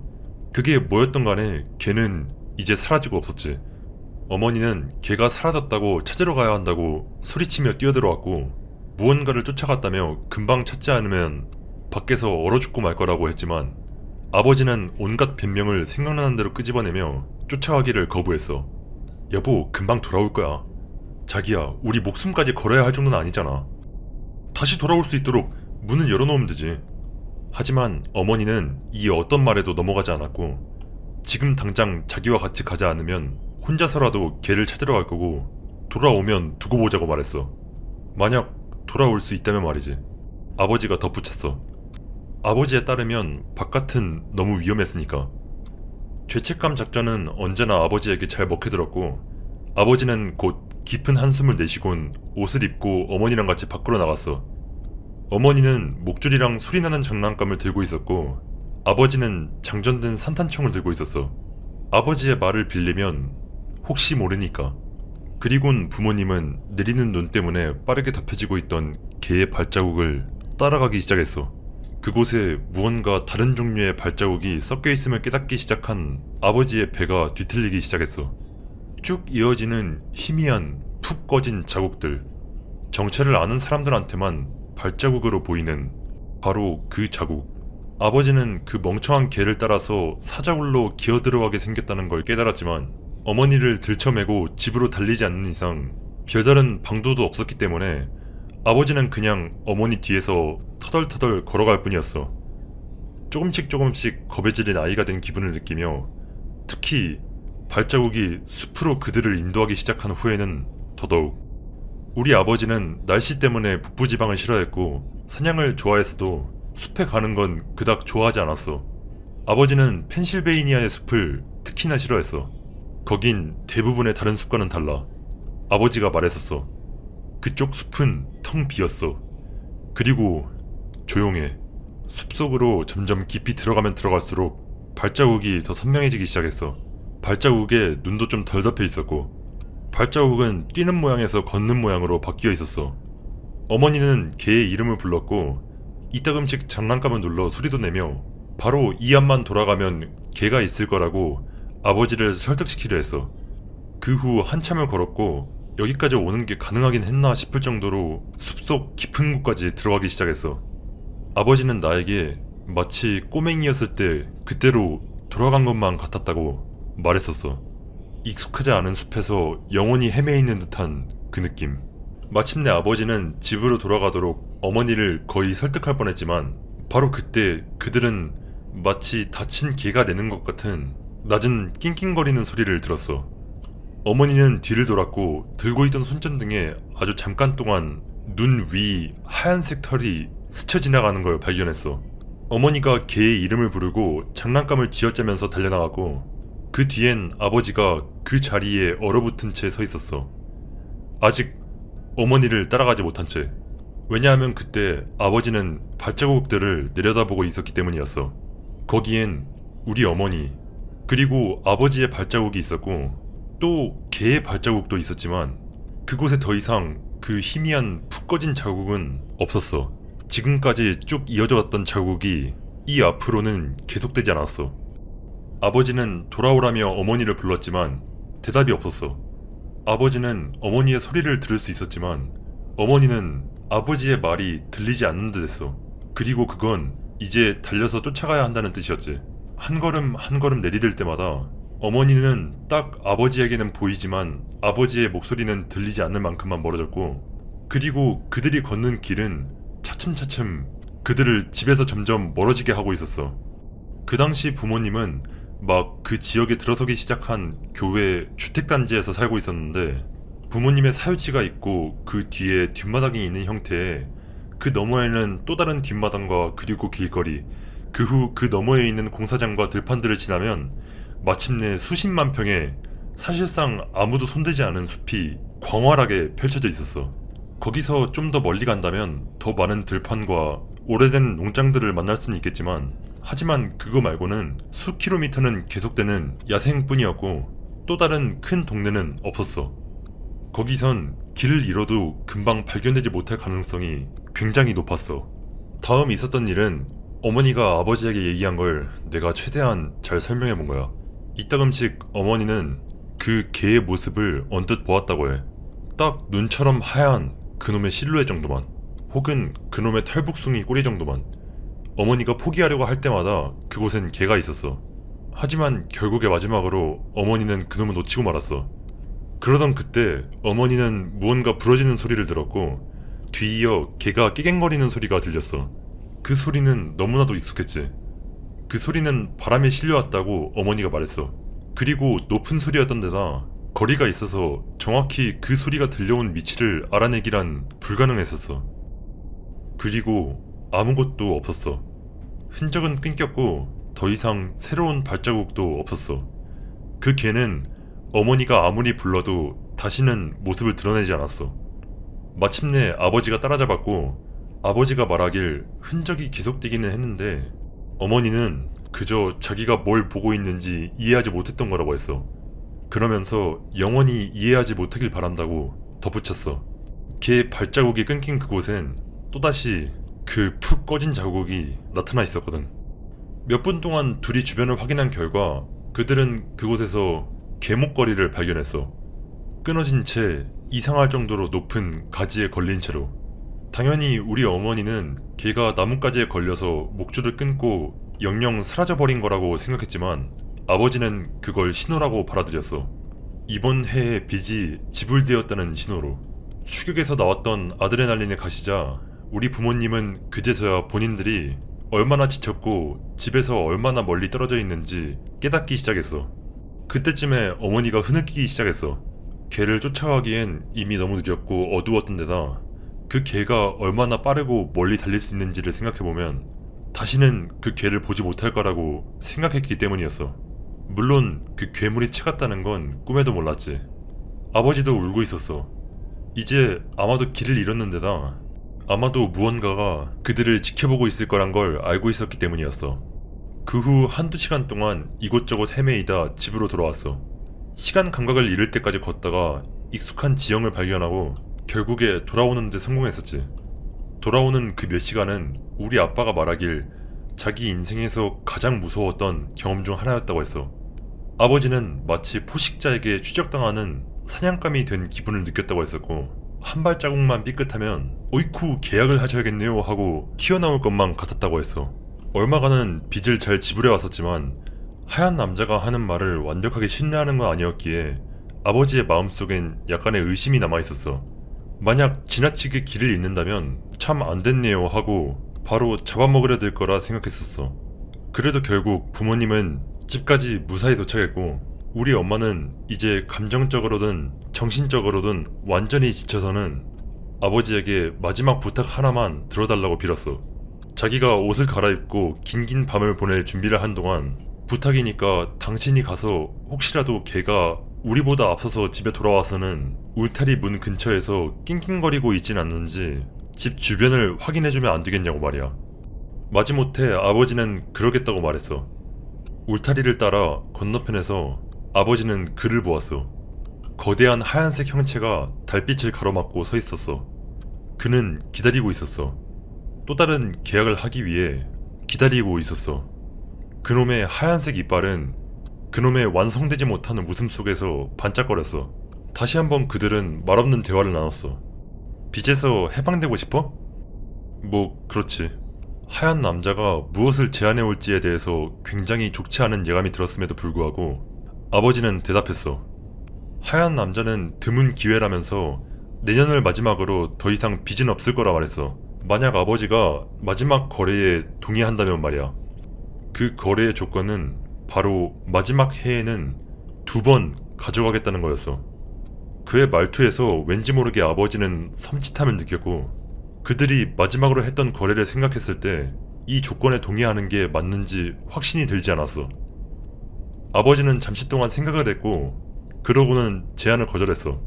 그러자 그때 아버지는 그 하얀 남자가 얼굴을 찌푸리는 걸 봤고, 이에 대해서 아버지가 묘사하기를 사람이 하는 것처럼 찌푸리는 게 아니라 대신 그 쭉 찢어진 입이 마치 안에서 빨아들이듯 말려 들어가는 게 무슨 외계인이 지을 법한 표정 같았다고 했어. 거참 맛있게 됐네. 하얀 남자가 말하더니 눈 속으로 미끄러져 들어갔어. 우리 아버지는 집 안으로 향했고 그 개는 다시는 나타나지 않았어. 그 다음 봄, 외할아버지 할머니는 어머니에게 또 다른 개를 데려왔고 그건 또 다른 보르조이였어. 하지만 이번엔 하얀색 대신 검은색이었지.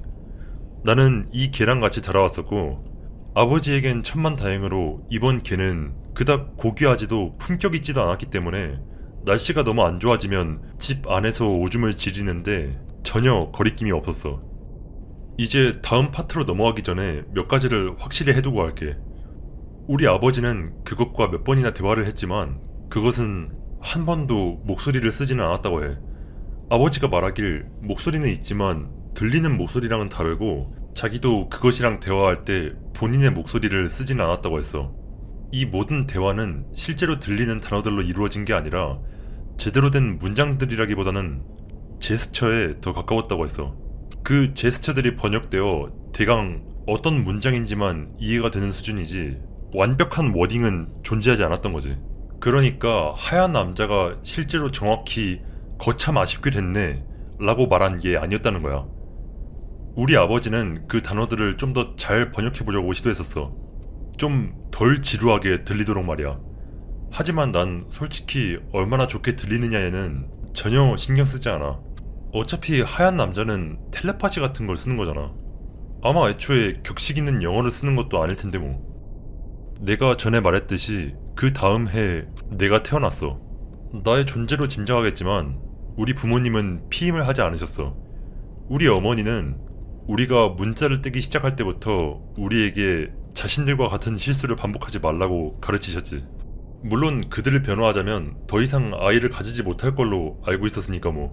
하지만 결국에 작은 기적이 일어났고, 그리고 겉으로 나타나는 증상으로 임신이 거의 확실해진 후에야 의사한테 가봤기 때문에 임신한 지 상당히 오래된 후에 알게 된 건데, 그건 바로 어머니는 그냥 임신만 한 게 아니라 무려 쌍둥이를 임신했다는 사실이었어.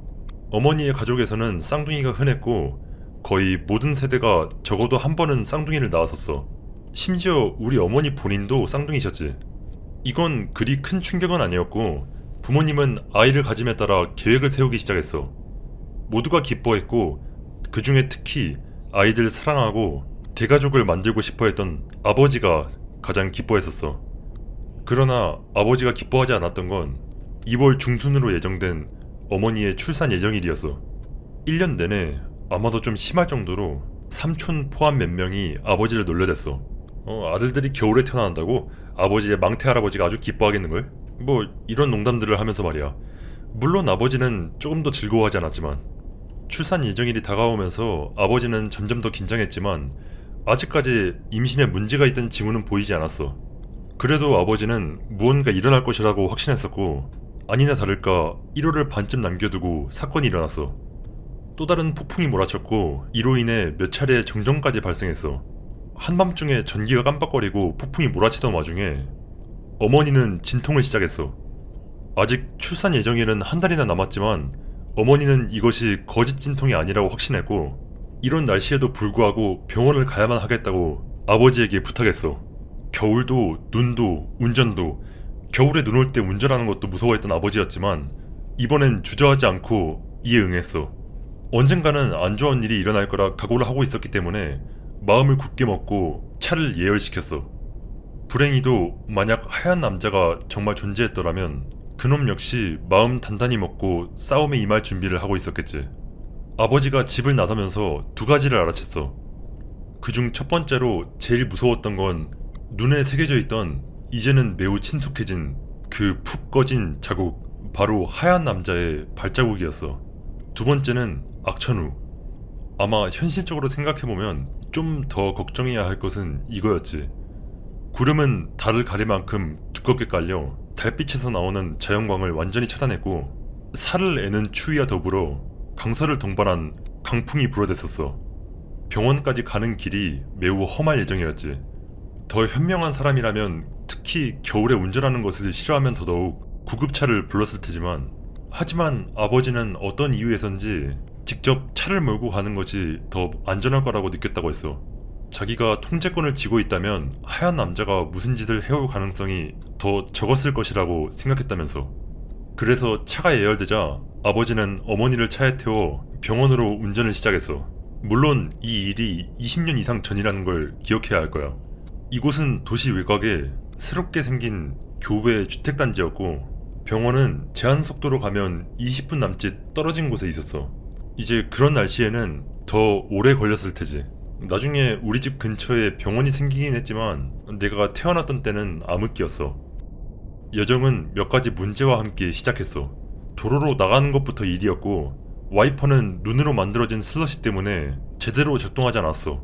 히터가 매우 높은 단계로 올라가질 않았고 동네를 떠나기도 전에 수년에 걸쳐 이젠 아버지의 페르소나의 일부가 된 그 작은 해치백이 교외의 부실하게 관리된 도로에서 2번이나 미끄러졌었어. 하지만 일단 소금을 뿌리고 눈을 제대로 치워놓은 주 도로에 들어서고 나자 모든 게 부모님에게 유리하게 돌아가는 듯 했어. 다른 차량은 사실상 존재하지도 않았고 바람은 약간 잦아들었는데다 이제 미끄럽지도 않았어.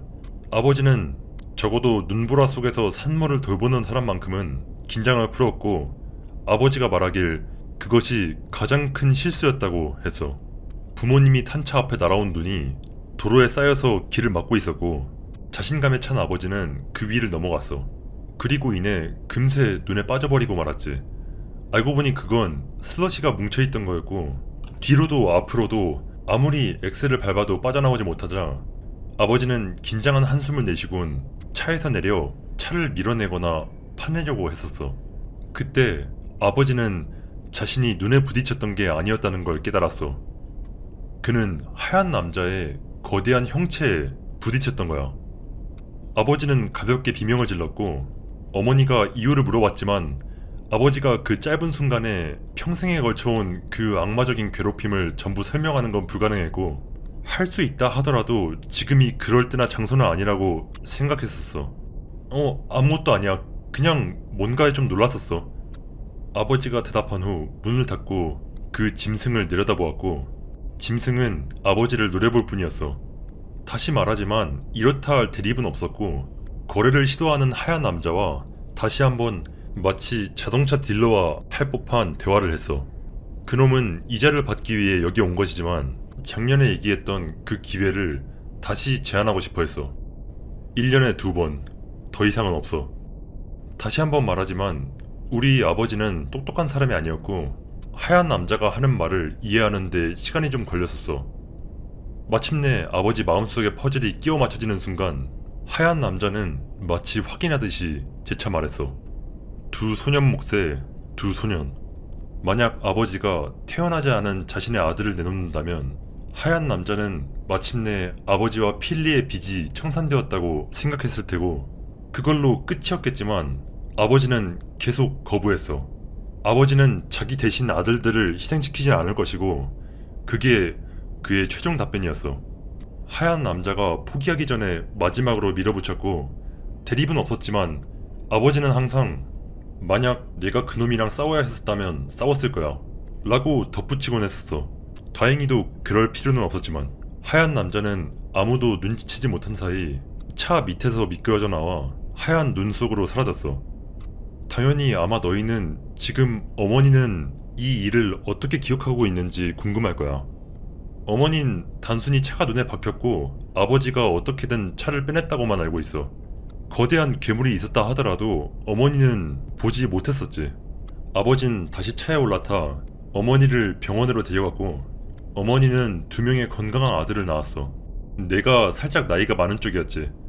우린 3, 4주 일찍 태어났음에도 크기만 조금 작았을 뿐 병약하지는 않았어. 너희들은 아마 좀 더 극적인 결말이 있을 거라 생각했겠지만 딱히 그런 건 없었어. 하지만 너희들이 이야기에 집중했었다면 아마 지금쯤 무언가를 알아챘을 거야. 내가 여동생에 대해서는 언급한 적이 있었지만 남동생에 대해서는 단 한 번도 언급한 적이 없었다는 걸. 모든 일이 비교적 잘 돌아갔지만 그래도 내 동생과 나는 일반 아기들보다 며칠 더 병원에 머물며 건강 문제가 없는지 살폈었어.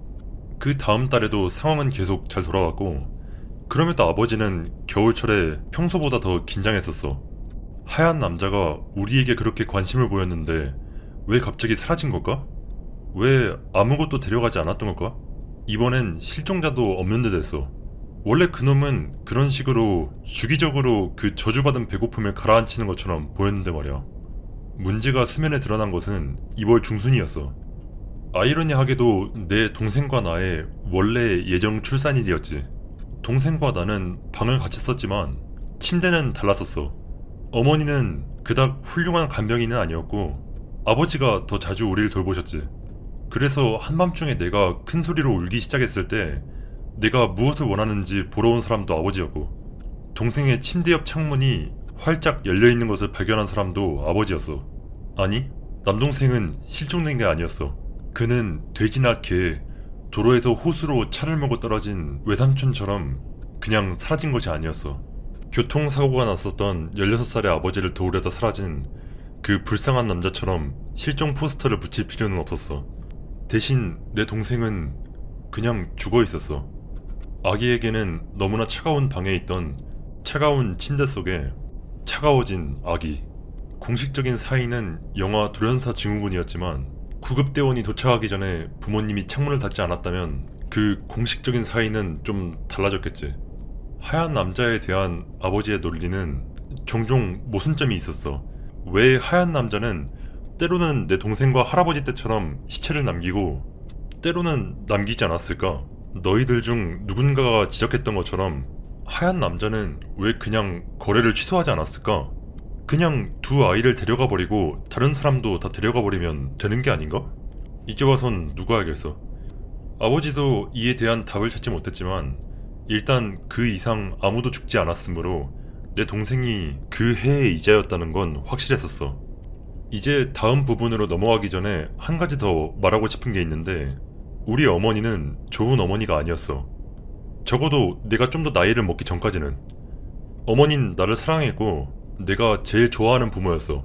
우린 관심사가 더 비슷했고 대화도 더 잘 통했었거든. 하지만 내가 유아였을 때는 좋은 어머니가 아니었어. 어머닌 아기를 싫어했고 아이를 갖는 걸 좋아하지도 않았고 애초에 어머니 혼자만의 선택이었다면 아예 아이도 갖지 않았을 거야. 어머니는 산후 우울증으로 심하게 고생하셨고 내 여동생이 3살이 되기 전까지는 완전히 벗어나지 못했었어. 그 점을 염두에 두고 나와 내 쌍둥이 동생이 잠들기 전 마지막으로 우리를 돌봤던 건 어머니였다는 걸 말해두고 싶어. 물론 이건 마치 내가 어머니를 탓하는 것처럼 들릴 테지만 완전히 그렇지는 않아. 내 생각에는 아버지 쪽의 실수였거나 누가 납치를 시도하다 말았던 거거나 그랬던 것 같아. 누가 알겠어. 나는 항상 그럴 가능성이 있다고만 생각했고 아마 아버지도 그 가능성에 대해 알고 있었을 거라 생각해. 외삼촌은 창문에 대해 전혀 몰랐어. 왜 조부모님도 전혀 몰랐겠지. 나와 어머니, 여동생, 그리고 아버지만이 창문이 열려 있었다는 걸 알고 있어. 그리고 나랑 내 여동생이 알게 된 건 그저 우리 모자라신 아버지가 우리에게 이야기할 때 창문에 대한 이야기를 빼지 않고 그대로 했었기 때문이야. 그 이야기를 듣고 몇 년 후 나는 어머니에게 창문에 대해서 물어봤고 어머니도 그것을 확인해줬었지. 구급대원이 도착하기 전에 창문을 닫아서 부모님이 덜 무책임하게 보이도록 했다고 말하면서 말이야. 그러면서 어머니는 나에게 아무한테도 얘기하지 말라고 했어. 그 중요한 세부 사항이 공식적인 설명에서 빠졌음에도 불구하고 다른 사람들도 의심을 하고 있기는 했었어. 외할아버지 할머니는 사인이 영화 돌연사 증후군이었다는 걸 전적으로 믿지 않았어. 그 후 아버지는 잠자리에 들기 전에 한 번도 빠짐없이 모든 창문이 제대로 잠겼는지 우리가 침대에서 무사히 있는지 확인했었어. 나랑 내 여동생이 열린 창문 따위에 죽지 않을 나이를 훨씬 넘긴 후까지도 말이야. 그 후로 친할머니가 돌아가셨을 때도 아버지는 하얀 남자의 탓이라고 했었어. 스스로를 돌볼 능력이 전무했던 할머니는 본인이 머물던 트레일러의 근처의 숲으로 사라진 후 그리고 3일 동안 발견되지 않았었어. 공식적인 이야기는 할머니가 나무 난로에 쓸 땔감이 다 떨어져서 땔감을 구하러 나갔다가 길을 잃었다는 것이었어. 솔직히 말해서 아버지가 어떤 환경에서 자라왔는지 생각해보면 할머니는 그냥 단순히 노망이 들었거나 아니면 거의 30년을 함께한 남편 없이는 삶을 감당할 수 없게 된 걸지도 모르는 일이었지. 내가 할머니를 처음이자 마지막으로 만난 건 할머니의 장례식에서였고 내가 1살이나 겨우 먹었을 때였어. 할머니랑 내가 같이 찍었던 사진도 있어. 필리 삼촌이 관 속에 누워있는 할머니 옆에 나를 앉히고 찍었었지. 하여간 그쪽 인간들은 클래스가 다르다니까. 그 다음 해에는 외할머니의 스코티시 테리어가 추운 어느 날 저녁에 나가서 다시는 돌아오지 않았고 그 다음 해에는 사냥꾼이 실종되고 또 그 다음 해에는 내가 한 번도 보지 못한 이모가 사라졌어. 이모 쪽은 약간 재밌다고 해야 하나 그런 이야기가 있는데 이모는 그냥 사라졌고 오늘날까지도 시체나 범죄에 연루된 증거도 찾지 못했어. 대중적인 이론, 즉 우리 아버지의 이론이 아닌 이모가 남편과 아이들에 질려버려서 차를 몰고 도망가 버렸다는 거였지. 그리고 여동생이 태어났고 이번에도 역시 사고였어. 내가 태어났을 때도 부모님은 의사에게 어머니가 실질적으로 불임이고 나를 임신했던 건 우연의 일치였다며 걱정할 필요가 없다고 했었어. 뭐 사고가 처음 나면 우연의 일치였을진 몰라도 사고가 2번이나 나면 자궁이 잘 작동한다는 증거가 되기 충분했지. 여동생이 태어난 후 어머니는 난관을 묻고 그 굴레를 영원히 끝내버리기로 했지. 어머니는 아이들을 전혀 좋아하지 않으셨으니까. 사실 어머니가 아버지에게 자기가 불임 수술을 받았다고 이야기를 하긴 했는지는 모르겠어. 이제 와서 별로 상관없지만. 내 여동생은 여름에 태어났고 내 남동생과 나와는 달리 하얀 남자는 여동생의 영혼을 두고 거래를 하려고 하지 않았었어. 그놈은 여동생을 목적으로 온 적도 없었는데 아마도 그건 겨울이 될 쯤 여동생은 이미 놀라울 정도로 활동적인 아이로 자라났고 우리 어머니만큼이나 그걸 감당하고 싶지 않았던 걸지도 몰라. 그 다음 몇 년간의 그놈의 수집품 목록은 정확히 기억나진 않아. 솔직히 말해서 그 전에 얘기한 몇 개도 순서가 어긋났을지도 모르겠네. 어느 해에는 검은색 보르조이가 도망갔고 또 다른 해에는 여동생의 고양이가 도망갔었어. 하지만 전반적으로 그 다음 몇 년 동안은 비교적 사건이나 괴물 없이 지나갔었어. 하지만 아버지는 그것이 계략이었고 큰 결말로 이어지기 위한 전조였다고 단언했었지. 미리 경고하자면 완벽한 해피엔딩은 아닐 거야. 내 여동생이 10살이고 내가 15살이 되었을 때 우리 어머니는 술을 잔뜩 마시기 시작했어. 우리 어머니는 항상 술을 좋아하셨고 일하거나 가족과 시간을 보내는 것보다 파티를 하고 돈을 쓰는데 더 관심을 보였었지. 솔직히 말해서 난 이게 전적으로 부정적인 건 아니라고 봐. 나는 나한테 보드카 한 잔을 건네주고 어른만이 이야기하는 것에 대해 얘기해주는 엄마가 있어서 좀 멋지다고 생각했어. 아마 그래서 내가 아버지보다 어머니를 훨씬 더 좋아했던 걸지도 몰라. 엄마와 나는 절친이었고 나는 엄마를 정말 사랑했지만 가족으로서 좋은 관계는 아니었어. 파티 같은 걸 나가려 허락을 맡을 때나 무언가를 사달라고 부탁하고 싶을 때 찾아가는 사람이 바로 엄마였지. 실제로 무언가가 필요할 땐, 그리고 지루한 이야기를 들을 시간이 남아있다면 찾아가는 사람이 아빠였고, 이 술 마시는 습관은 여름 내내 심해졌고 겨울이 되자 어머니는 본격적인 알코올 중독자가 되었어. 이 모든 것이 이야기와 관련이 없거나 적어도 무섭지 않다는 건 알지만 아버지의 상상력과 현실 사이의 경계에 대한 내용이기 때문에 알아두는 게 중요해. 부모님 사이의 관계가 무너지고 있었어. 적어도 어머니 쪽에서는. 어머니의 정신 건강도 무너지고 있었어. 그뿐만이 아니라 여러 다른 관계에서도 마찬가지였고, 그리고 아무도 예상하지 못했어. 나는 아마 부모님이 이혼하거나 결국 심리치료를 받을 것이라고 생각했었어. 부모님이 많이 싸웠던 건 아니라 내가 왜 그런 결론을 내렸는지는 모르겠지만, 그리고 아버지는 어머니를 교회에 더 많이 보내는 게 도움이 될 것이라고 생각했었지. 하지만 아무도 실질적인 조치를 취하지 않았고, 그래서 어느 날 아침 어머니가 집에 돌아오지 않았음에도 우린 아무도 놀라지 않았어. 어느 추운 1월의 어느 날 아침 어머니가 술을 마시고 나타나지 않자 경찰에 신고를 했고 수사가 시작되었어. 경찰은 오래지 않아 그럴듯한 결론을 내렸었지. 몇 년 전 외삼촌이 차를 몰고 다리에서 벗어나 강물에 뛰어들었던 사고가 있었다고 얘기했던 거 기억나지? 그 도로는 우리 집과 조부모님 집 사이에 있었고 한때 자주 이용됐었지만 지금은 샛길에 가깝고 특히 날씨가 나쁠 때는 더더욱 쓰는 사람이 없었어. 조사를 하다 보니까 누군가가 그곳에서 또 도로를 벗어났던 게 드러났고, 하지만 악천후 때문에 수사를 진행하는데 차질을 빚었었지.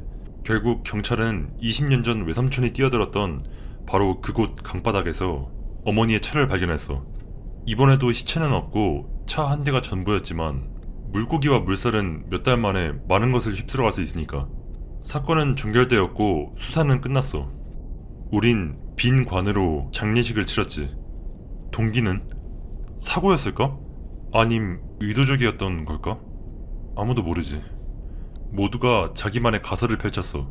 솔직히 말해서 난 아마 그냥 엄마가 음주운전 사고를 냈던 거라고 생각해. 반면 아버지는 당연히 실제로 무슨 일이 일어나는지 알고 있다고 했고, 나랑 내 여동생한테 한번 말해주었지. 그 사고는 그 해의 이자였던 거야. 하얀 남자를 봐왔던 아버지는 느낄 수 있다고 했어. 하지만 이제 그것으로 충분했고 계약도 거의 끝나오고 있었으므로 우리는 더 이상 그렇게 걱정할 필요가 없다고 했었어. 그 후로 아버지는 하얀 남자에 대한 이야기를 자주 하지 않게 되었고 우리가 요청할 때만 언급했어. 다른 일들도 그랬었지. 아버지는 말수가 줄었고 누가 말을 걸 때만 말을 했어. 아버지는 어머니가 별로 필요로 하지 않았음에도 불구하고 어머니를 돌보는데 거의 20년을 보냈고, 그리고 대부분의 삶을 뭔 괴물 같은 걸 걱정하며 보냈었지. 이제 그의 아이들은 거의 어른이 되었고 그는 대부분의 시간 동안 혼자였고 조금씩 그를 필요로 하는 사람들이 줄어들었어. 자기를 필요로 하는 사람이 없어진 이상 마치 그의 어머니가 말년에 그랬던 것처럼 아버지는 자신을 돌보지도 못하셨지. 18살에 떠나기 전까지 나는 아버지를 여기저기 데려다주고 아버지가 더 이상 할 수 없는 일을 도와줬어. 아버지가 늙은 건 아니라서 정확히 말해서 노망이 난 것은 아니었지만 그저 아버지는 하지 못했을 뿐이었어. 무언가가 아버지에게서 떨어져 나갔고 아버지는 도움이 필요했었어. 매년 겨울은 여전히 아버지를 두렵게 했고 그는 여전히 밖에 나가지 않았지만 그 몇 달간 아버지는 전보다 훨씬 덜 긴장하게 되었고 거의 비통해만 하는 듯 보였어. 내 생각에 아버지는 자신의 빚이 전부 탕감되었다고 생각했던 것 같아. 내가 떠난 후엔 여동생이 아버지를 돌보기 시작했어. 동생과 난, 또는 전에 말했듯이 아버지와 난 별로 가까운 사이는 아니었어. 그래서 난 연락도 자주 하지 않고 방문도 전혀 하지 않았어.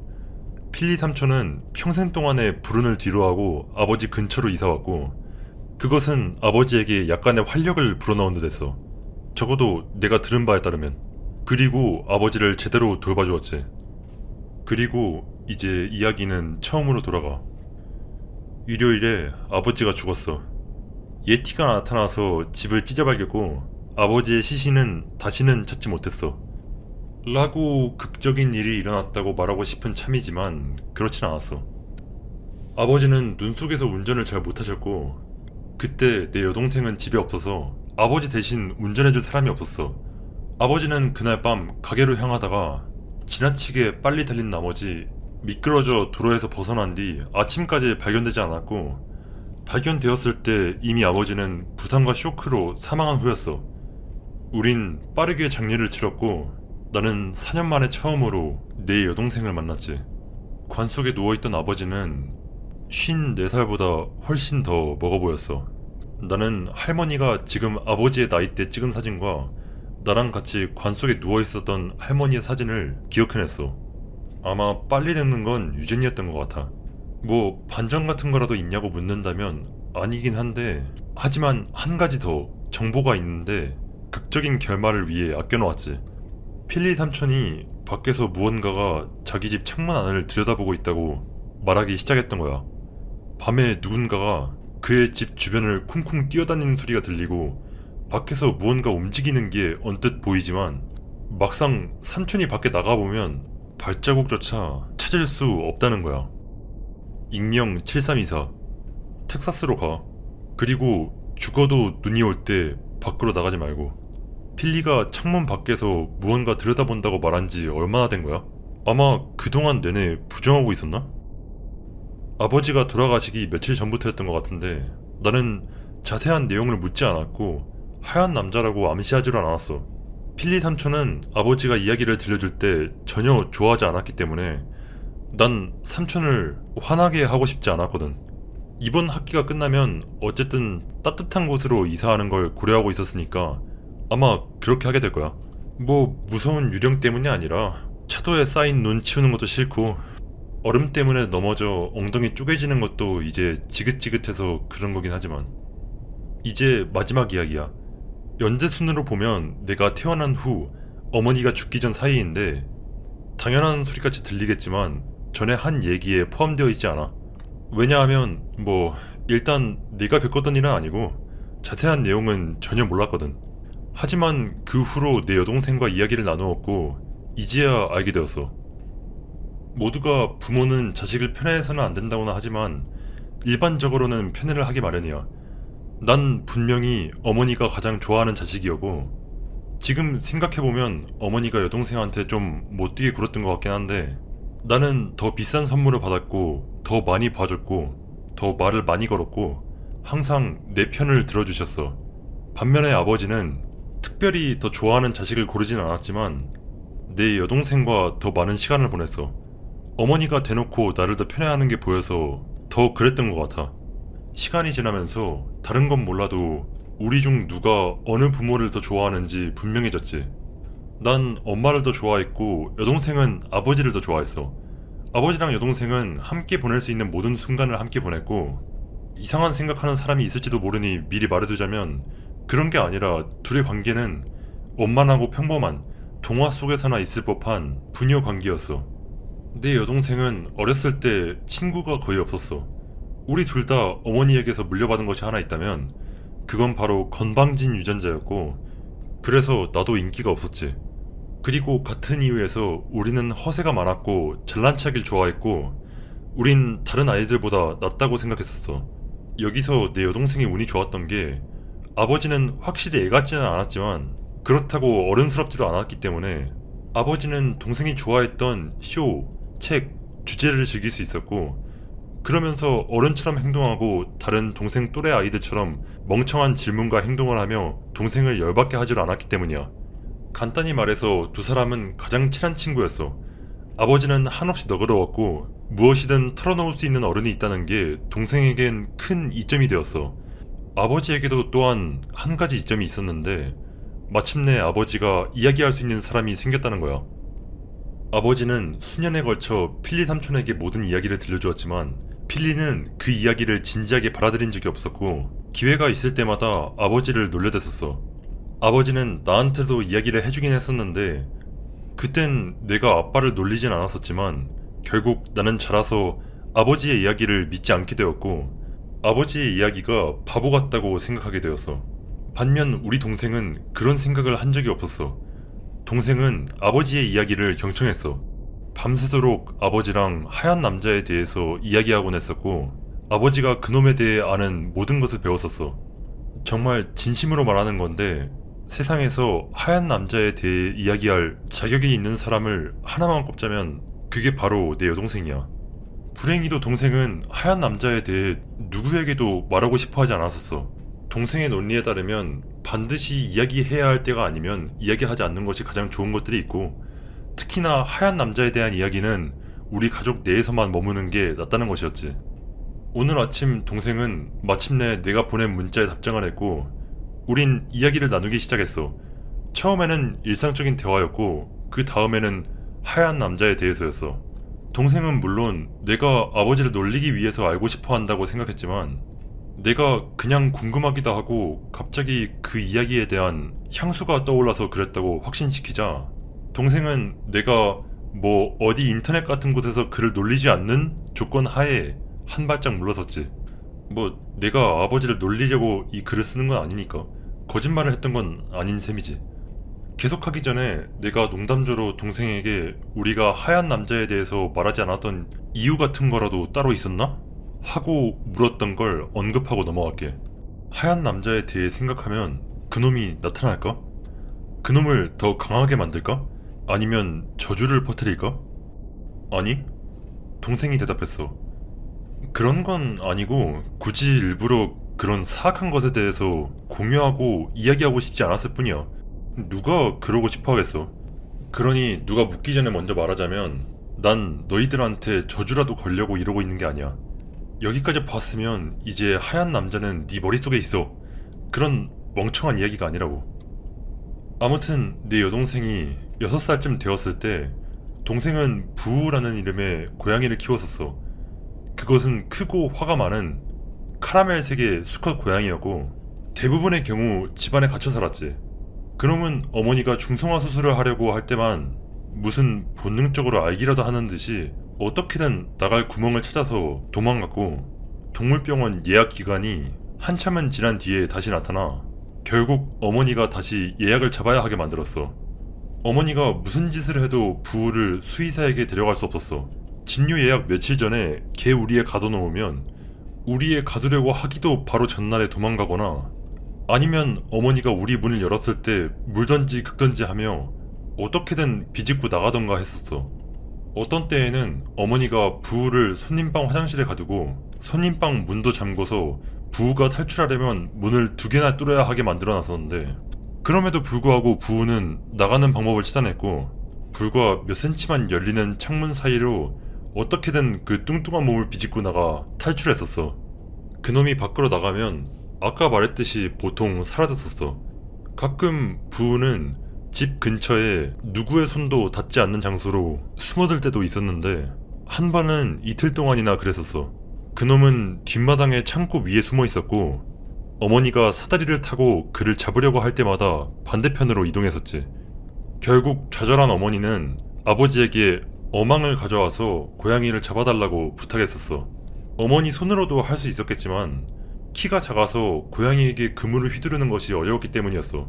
아버지는 남자로서 고안을 지키려는 부우의 투쟁에 끼고 싶지 않아 했고 그로 인해 부모님 생전 가장 큰 다툼이 벌어졌었어. 뭐 때문에 그렇게 격해졌는진 나도 잘 모르겠어. 도대체 왜 20년 동안의 결혼 생활 동안 이게 유일하게 그들이 다퉜던 일인 건지도 모르겠고 도대체 아버지가 왜 평생 이거에 대해서만 그렇게 완고하게 굴었는지도 모르겠고, 둘 다 도대체 왜 고양이 땅콩에 대해서 그렇게 열정적이었던 건지도 모르겠어. 부모님은 며칠 동안이나 말다툼을 했고, 내 냉소적인 사춘기 전의 마음속의 일부는 부모님이 이딴 걸로 이혼했다는 말을 사람들에게 어떻게 전해야 할지 준비하고 있었어. 이제 이 모든 일이 아주 늦은 가을, 추수감사절 직후에 일어났다는 것을 먼저 얘기할게. 그리고 물론 우리 부모님이 창고 위에서 농성하고 있는 고양이를 두고 대판 싸우고 있을 때 마치 이때다 싶었는지 추위와 눈이 찾아왔어. 동부연안 전매 특허인 그 기이한 폭풍과 만난 눈이 빠르고 거세게 몰아쳤고, 아버지의 주장은 그의 제일 큰 공포가 다가오자 폭풍 속의 종이호랑이 마냥 쉽게 무너져 내렸어. 안타깝게도 우리 어머니는 그렇게 쉽게 굽히는 사람이 아니었기에 아버지가 전의를 상실했음에도 계속 아버지를 다그쳤어. 아버지에게 고양이는 더 이상 문제가 아니었어. 사실은 아무것도 문제가 아니었지. 결혼 후 16년치 묵은 감정을 싸지르고 있는 와중에 밖에서는 하얀 남자가 집 주변을 돌고 있을 거란 사실 앞에선 아무것도 문제가 되지 못했어. 어머니를 닮았는지 부우는 눈이나 초자연적 하얀 건비 앞에서로 싸움을 피하지 않았고 여전히 안으로 들어오기를 거부했었어. 더 중요한 것은 이제 아버지는 어떤 이유로든 밖에 나가지 않으려 했고, 이로 인해 싸움이 더 격렬해지기만 했다는 거야. 내가 그 싸움을 거의 즐기고 있던 와중 여동생은 그 싸움에 크게 괴로워했어. 적어도 부분적으로는 지금 밖에서 얼어가고 있는 동생의 사랑하는 고양이랑도 관련이 있었겠지. 눈보라가 내린 첫날 밤이자 부우가 창고 위에서 지낸 지 2번째 되는 날이 끝나갈 때 동생이 막 잠자리에 들려는 찰나 창밖에서 크고 겁먹은 야옹거리는 소리가 들려왔어. 6살밖에 먹지 않았음에도 불구하고 동생은 깜짝 놀랐어. 고양이가 있던 창고는 반대편이었는데 그 소리는 바로 아래에서 들려오는 것만 같았었거든. 하지만 여동생은 고양이를 사랑했기 때문에 부우가 내려와서 안으로 들어가고 싶어 한다고 생각하고 일어났어. 동생은 뒷문으로 슬쩍 가서 문을 열었고, 어둠과 몰아치는 눈보라 속에서도 동생은 바깥 창고 위에 있는 고양이를 볼 수 있었어. 그의 털에는 옅은 눈층이 쌓여 있었고 다소 불쾌한 표정을 하고 있었지. 그래서 당연히 동생은 고양이를 불렀어. 그는 내려오지 않았어. 동생은 마지못해 문을 닫고 방으로 돌아갔어. 하여간 변덕스러운 생물이라니까.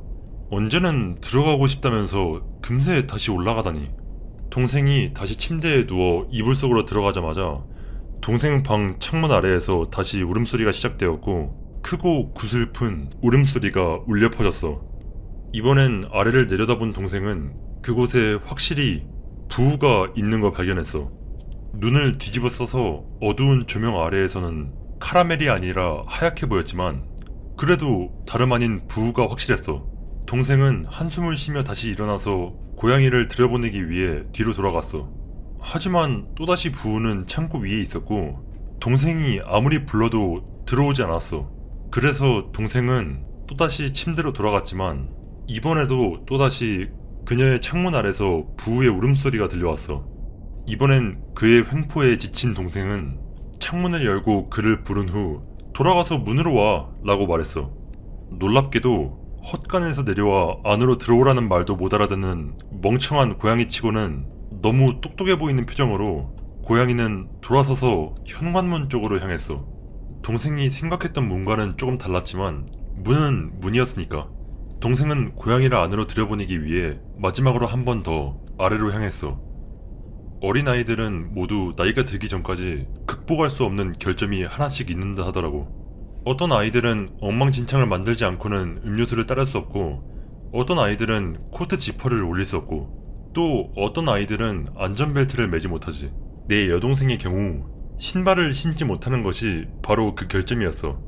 동생은 이 이야기로부터 몇 달 후인 거의 7살이 될 때까지 스스로 신발을 신을 수 없었어. 동생은 현관으로 향했고 부우를 발견했어. 눈이 얼마나 두텁게 쌓였는지 완전히 새하얗게 보이긴 했지만 부우는 현관 바로 너머 눈 속에 앉아 있었어. 아무리 달래거나 불러도 실제로 안으로 들어오지 않았고 결국 동생은 눈 속으로 나가서 그를 붙잡아 다시 안으로 데려오기로 마음먹었어. 동생이 손을 뻗어 그를 잡을 수 있을 만큼 가까이 다가갔을 때 그는 뒤로 물러나기 시작했어.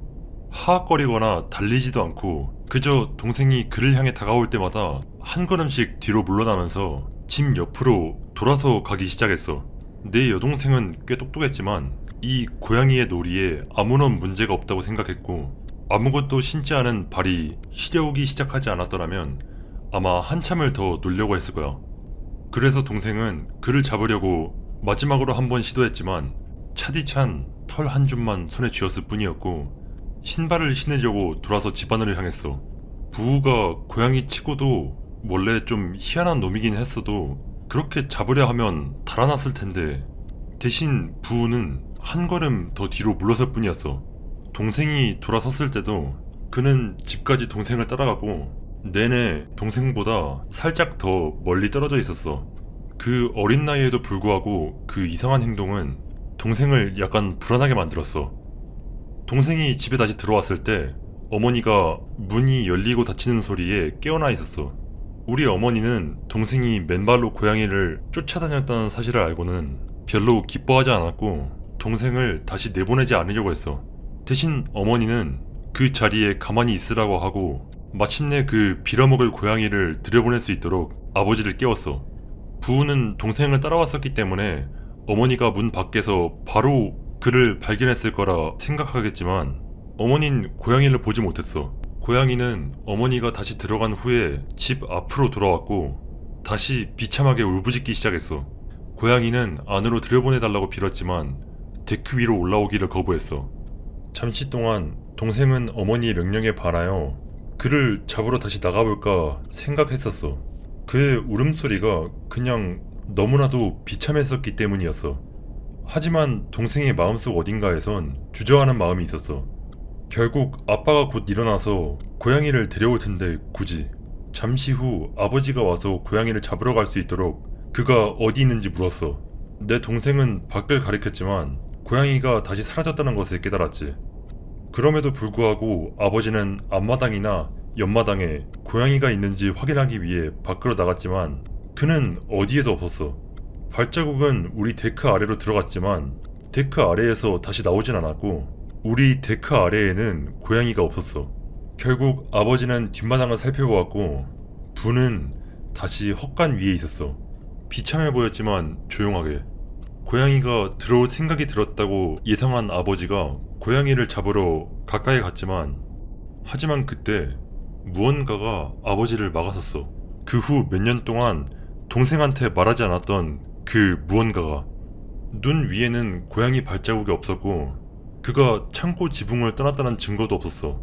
게다가 창고 위에마저도 발자국이 없었는데 이건 고양이가 한동안 움직이지 않았다는 것을 의미했고 더군다나 몇 번씩이나 지붕을 오르락내리락 했던 것은 더더욱 아니었어. 아버지는 부우가 조금이라도 움직였다는 증거를 어디에서도 찾아볼 수 없었어. 아버지는 안으로 돌아왔고 내 동생은 그가 눈에 띄게 떨고 있었다는 걸 알아챘어. 아버지는 아직 무슨 일이 일어났는지 말하지 않았지만 아버지는 웅크리고 앉아 동생의 눈을 마주보며 천천히 말했어. 사실상 명령조에 가까웠는데 그건 아버지가 평소에는 절대 하지 않는 일이었어. 아버지는 이번에 동생이 반드시 그의 말을 듣게 만들려는 듯 했지. 아버진 동생에게 부우가 아무리 징징거려도 다시 밖으로 나가지 말라고 말했어. 그를 따라가려고 하지도 말고 심지어 그에게 문도 열어주지 말라고. 무슨 일이 있어도 방에서 내려오지 말라고. 동생은 조금 징징거렸지만 아버지는 굴하지 않았고 동생은 결국 항복하고 방으로 돌아갔어. 그리고 동생은 창문 아래에서 부우가 울어대는 소리 때문에 잠을 이루지 못했어. 잠 못 이루는 밤을 보내기는 아버지도 마찬가지였어. 아버지는 동생을 믿었지만 동생이 혹시나 그냥 나가려고 할까봐 두려워서 밤새 소파에 앉아 있었고 부우가 그러니까 창고 위에 있는 쪽에 부우가 들어오고 싶어 하는지 확인하기 위해서만 가끔 자리에서 일어났어. 마침내 막 날이 밝아지려고 할 때 아버지는 부우를 마지막으로 확인하러 갔고 이젠 놀랍지도 않은 발견을 했어. 부우는 사라졌지만 발자국은 없었어. 그는 헛간에서 뛰어내리지도 않았고 걸어 나가지도 않았어. 부우가 앉아있던 곳에 눈이 쌓이지 않은 부분이 있었고 그 외에 창고 위에 고양이가 있었다는 증거는 없었어. 물론 우린 다시는 부우를 보지 못했어. 하지만 마치 조롱하듯이 내 동생은 폭풍이 끝날 때까지 창문 밖에서 고양이가 울부짖는 소리를 들었어. 그리고 그 소리는 부우와 끔찍할 정도로 닮아 있었어. 폭풍이 사라지자 고양이 역시 사라졌어. 그게 내 여동생이 기억할 수 있는 유일한 큰 사건이었고 그 사건은 내가 조금밖에 기억하지 못했던 사건 중 하나였어. 난 부모님이 다투었던 거랑 고양이가 사라졌던 건 기억하지만 그 외에 일어난 일은 전혀 들은 적이 없었거든. 동생은 아버지가 필리 삼촌한테만 말했고 우리에게는 말하지 않은 몇 가지 다른 이야기가 있다는 것을 알고 있지만 동생은 그저 그것들의 존재에 대해서만 알고 있을 뿐 그것이 무슨 이야기였는지까지는 몰랐어. 누가 가서 물어보라고 하기 전에 말하는데 나는 삼촌이 나에게 말해주지 않을 거라는 걸 물어보지 않아도 알아. 아버지와 삼촌 사이의 비밀은 언제나 그 둘 사이에서만 남았으니까. 내 여동생은 내가 미처 기억하지 못하는 사소한 일들을 기억할 수도 있으니까 만약 너희들이 내가 모르는 질문을 한다면 내가 여동생한테로 한번 물어볼게. 익명 1568. 동생도 그 하얀 남자의 발자국을 본 적이 있어? 동생한테 문자해봤어. 본 것 같긴 한데 최근엔 본 적 없다고 하네. 익명 1582. 동생은 이 이야기가 사실일 거라 믿어? 이거에 대해서는 조심스럽게 물어봐. 모욕적이라고 느낄 수도 있으니까. 동생은 이게 진짜 있었던 일일 거라고 믿어. 우리가 어렸을 때부터 계속 믿어왔대. 익명 1592. 내가 이상하게 생각했던 건 너만 빼고 다른 사람들에게는 전부 모습을 드러냈다는 거야. 그렇게 잘 기억은 안 나지만 너희 엄마도 걔를 쫓아갈 때 봤었던 것 같은데. 그놈은 이제 너희 삼촌에게 들러붙었고 네 동생도 고양이의 형태인 그놈과 대면했었고 만약 삼촌과의 계약이 끝나서 그게 네 동생한테 간다면? 그때가 돼서야 너한테 모습을 드러내려 하는데 넌 그냥 아직 모를 뿐인 거라면? 몸조심해, 오피.